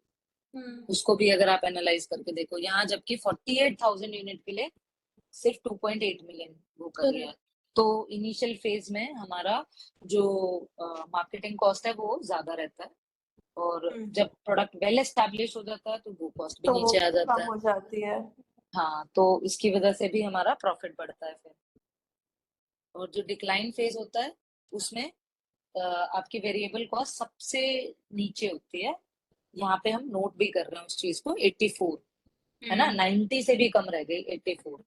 तो वेरिएबल कॉस्ट जो होती है वो हमारी एकदम नीचे उतर के आ जाती है जब डिक्लाइन फेज चल रहा होता है, क्योंकि जितनी भी हमें learning, economies of scale, experience curve, whatever you want to call it in other department, मतलब हमने ये थ्योरी में पढ़ा था कि प्रोडक्शन के केस में हम लर्निंग कर्व बोल देते हैं और बाकी सारे डिपार्टमेंट्स के केस में उसको एक्सपीरियंस कर्व। एक्सपीरियंस कर्व बोल देते हैं। तो सारे डिपार्टमेंट्स की सिनर्जी ओवरऑल हमें मिल रही थी बाय दैट टाइम, अंडरस्टूड। है ना। बस लेकिन थोड़ा सा फिक्स्ड कॉस्ट शायद पर यूनिट आपकी थोड़ी सी हायर है इस फेज में, क्योंकि अब जब कई बार क्या होता है फिक्स्ड कॉस्ट तो हम एस्टिमेट कर लेते हैं पूरे एनुअल की। अब हमें क्या पता अगले कितने महीने ये प्रोडक्ट चलना है नहीं चलना, राइट। ये तो क्वेश्चन है, थियोरेटिकल क्वेश्चन है, बट इन रियल लाइफ अगर आप इस एग्जांपल को लेके देखो तो क्या मेरे को सच में पता होगा एब्सोल्युटली, और वो नंबर मैं जो बजट कर रही हूँ वो एक प्रोबेबिलिटी तो है कि इतना हो सकता है, right. Number could go up, number could go down because of XYZ actual reason. Can be anything. Yes, as ma'am says, actual can be anything. This was तो on हम the हमेशा बजटेड भी करेंगे ना, पब्लिक ने हमें सुन लिया ना, आंसर तो हाँ, वही उसका वो देगा तो जो ना। क्वेश्चन में दिया है, हाँ, हमने अपनी एक्स्ट्रा अकल बिल्कुल नहीं लगानी है। जो क्वेश्चन में दिया है बिल्कुल उसी के बेसिस पे करेंगे। ठीक है, moving on to the last part of the question.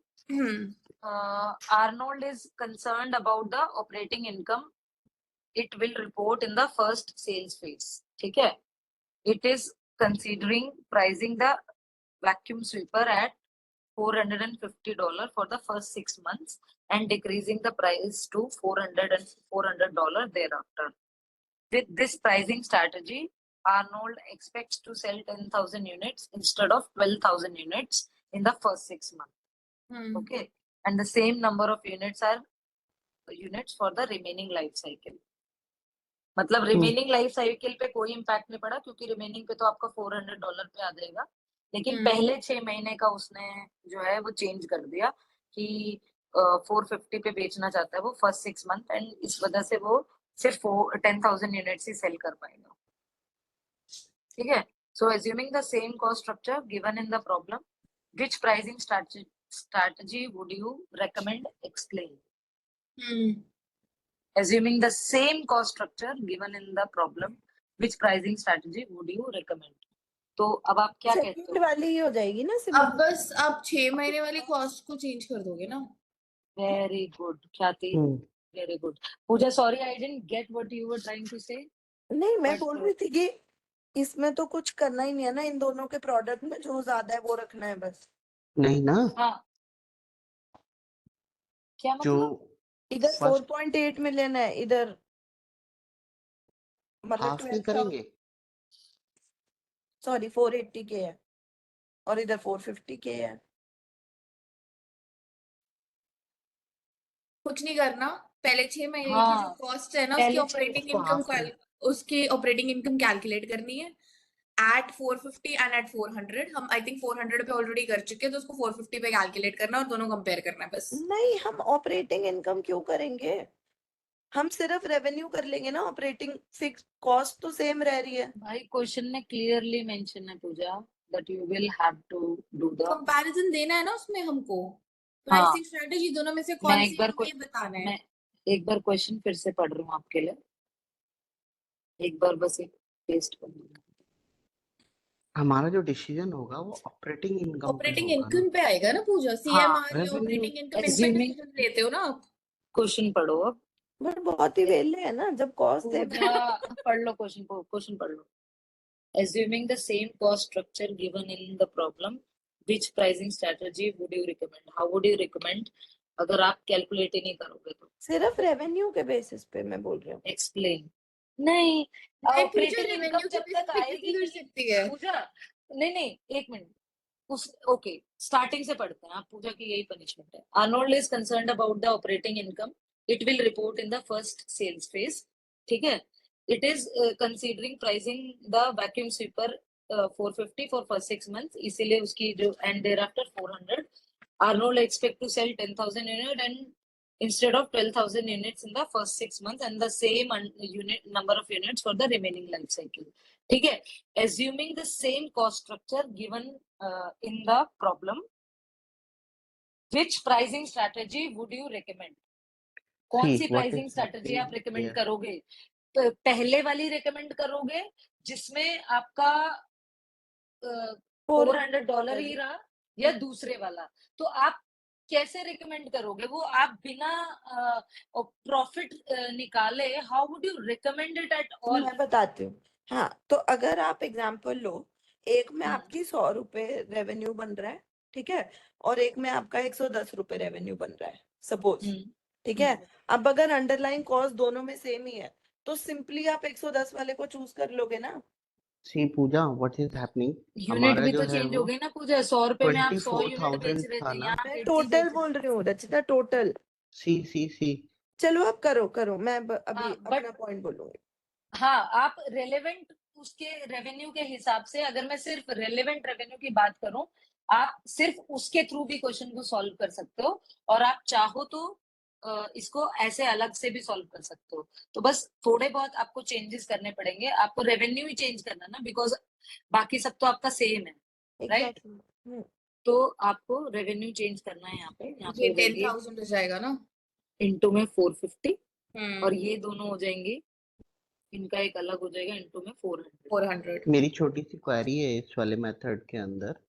हाँ जी, हमारा जो लास्ट वो एग्जिबिट था वो 24,000 यूनिट पर ईयर की सेल पे था, तो मार्केटिंग डिस्ट्रीब्यूशन तो हम उसको 12,000 मतलब फॉर 6 मंथ कर लेंगे, बट यहाँ पर रिड्यूस हो रहे यूनिट टू 10,000, तो फिक्स कॉस्ट रीडिस्ट्रीब्यूट नहीं होगी पर यूनिट, और पर ऑपरेटिंग यूनिट तो इनकम। कुछ भी हो सकता है, बट यहाँ पे पर यूनिट थैंकफुली उन्होंने हमें पूछा नहीं है, इसलिए हम कैलकुलेट नहीं कर रहे, but yes you are absolutely right कि अगर पर यूनिट निकाल रहे होते तो फिक्स्ड कॉस्ट रीडिस्ट्रीब्यूट हो जाती, बट ओवरऑल हमें ये पता है कि fixed cost remains the same, बस वो पर यूनिट उसका रीडिस्ट्रीब्यूशन जो आप मेंशन कर रहे हो वो हो जाता प्रकाश ने मेरा भी आंसर सॉल्व कर दिया डाउट कि हम क्योंकि कॉस्ट पे जा ही क्यों रहे हैं, क्योंकि यूनिट्स भी कॉस्ट भी चेंज हो रही है। क्योंकि इशू ये है ना, है। कॉस्ट कहाँ चेंज हो रही है? कॉस्ट कहीं नहीं चेंज लिखी उसने। वेरिएबल कॉस्ट चेंज हो जाएगी ना रितिका। अब आप पहले 6 महीने में 12,000 से मल्टीप्लाई नहीं करोगे 112 को, आप अच्छा, 10,000 हाँ, से करोगे। मैं अच्छा, यही देख रहा था। वो 10 उसकी सेल फिगर मतलब सेल वॉल्यूम कम हो गया ना, तो हाँ 10,000 के हिसाब से जो वेरिएबल और फिक्स्ड कॉस्ट जो है वो फिक्स्ड चेंज, नहीं चेंज होगी प्रकाश जी, फिक्स्ड बिल्कुल भी हाँ, चेंज नहीं होगी। फिक्स चेंज नहीं होगी। वेरिएबल नहीं, कॉस्ट ही चेंज होगी ना ये हाँ फिर। हमने ठीक है। थ्योरी में पढ़ा था प्रकाश जी कि क्वेश्चन में ऐसे मेरा हमको, फिर स्टेटमेंट गलत हो रहा है बार बार। हाँ।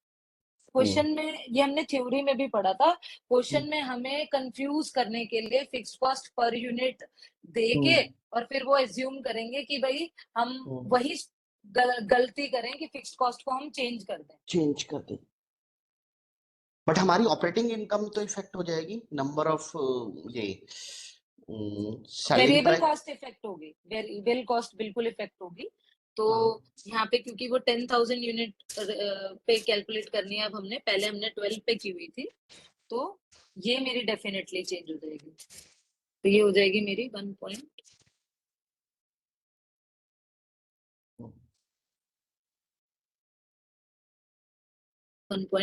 मिलियन हो जाएगी। 112 थी मेरी वेरिएबल कॉस्ट मल्टीप्लाई बाय 10,000, ठीक है। तो रेवेन्यू मेरा रिवाइज कैलकुलेट होके आ गया है 27.7।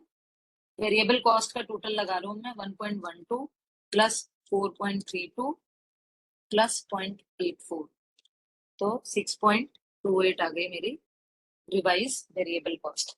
फिक्स कॉस्ट में चेंज नहीं है, तो अच्छा, ये फिक्स हमें कॉस्ट को ध्यान हम रखना है क्वेश्चन में करेक्ट। भी। हाफ कंसिडर करेंगे, मतलब फॉर द हाँ 6 मंथ। बिल्कुल ना, कंसिडर करना है। ठीक है। नहीं हमने फिक्स कॉस्ट कैलकुलेट ही मंथ वाइज ऐसे वो मतलब हाफ ही दी हुई थी ना, जो भी ओके उसी ओके, पीरियड की दी हुई थी ना प्रकाश जी। फाइन फाइन, ठीक है, if you got it. Remember design cost first 6 month में डिजाइन कॉस्ट दी हुई थी, ओके और 7 to 12 मंथ की ही हमें फिक्स कॉस्ट बताई हुई थी ओके। सीधा, कि हम्म, 7 to 12 मंथ में ये चल रहा होगा मेरा। ओके। तो अब हेल्दी हम बहुत है। वेरिएबल और वो दोनों को माइनस करने के बाद हमारे पास रिवाइज आंसर आया है। 6.47। वेरी गुड, वेरी गुड, ठीक है। और पर यूनिट क्या आएगा रिवाइज? 0.4। सॉरी, आप लोगों को मेरी स्क्रीन दिख रही है क्या? हाँ अब दिख रही है। ठीक है, हाँ सॉरी, रिवाइज वो क्या आएगा? यूनिट्स मेरी क्योंकि रिवाइज हो गई हैं, पहले वो हाँ 70,000 थी, अब 68,000 रह गई है, राइट। तो पर यूनिट कॉस्ट भी मेरी रिवाइज हो जाएगी। 95 पॉइंट समथिंग आएगा। हाँ very good.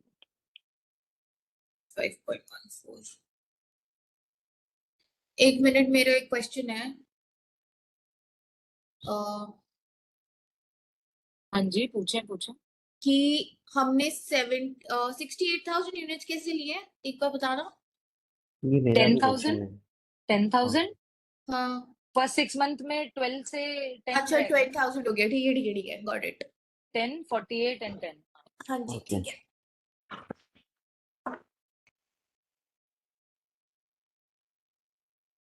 सॉरी, मैं 2 मिनट के लिए गई थी, कुछ हो रहा है क्या? नहीं, हमने उसकी ऑपरेटिंग इनकम कैलकुलेट करी है नई वाली, which is coming out to be 95.14 million per unit. नहीं मिलियन डॉलर, नहीं, सॉरी नहीं मिलियन नहीं है, डॉलर है, माय बैड। अच्छा अच्छा। ये है मिलियन। ये तो ऊपर वाला हमने मिलियन है। 10,000 से यहाँ मल्टीप्लाई किया, फिक्स सब कुछ सेम रहा, ठीक है। I am with you. 6.546 and 93.5। तो हम तो ये वाली रेकमेंड करेंगे ना इसकी। ओरिजिनल प्लान पे आपका आ रहा था हाँ 6.546 मिलियन, हम्म, और न्यू वाले प्लान में जब आपने करा तो 6.47। तो ज्यादा कौन से वाला है? पहले वाला।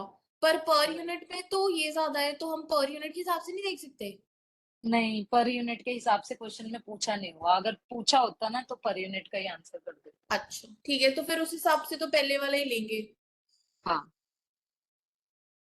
ठीक है। ये लास्ट स्टेटमेंट मैंने मिस किया, मुझे तो बताएगा। सो बेसिकली मेरा क्वेश्चन ये था कि अगर आप देखो द न्यू ऑपरेटिंग इनकम जो नए वाले प्राइसिंग स्ट्रैटेजी के हिसाब से है, per unit it's coming out to be $95.14, और पहले वाले पार्ट में जहां पे हमारे पास 12,000 यूनिट्स थी, तब it was coming out to be something around 93 point something.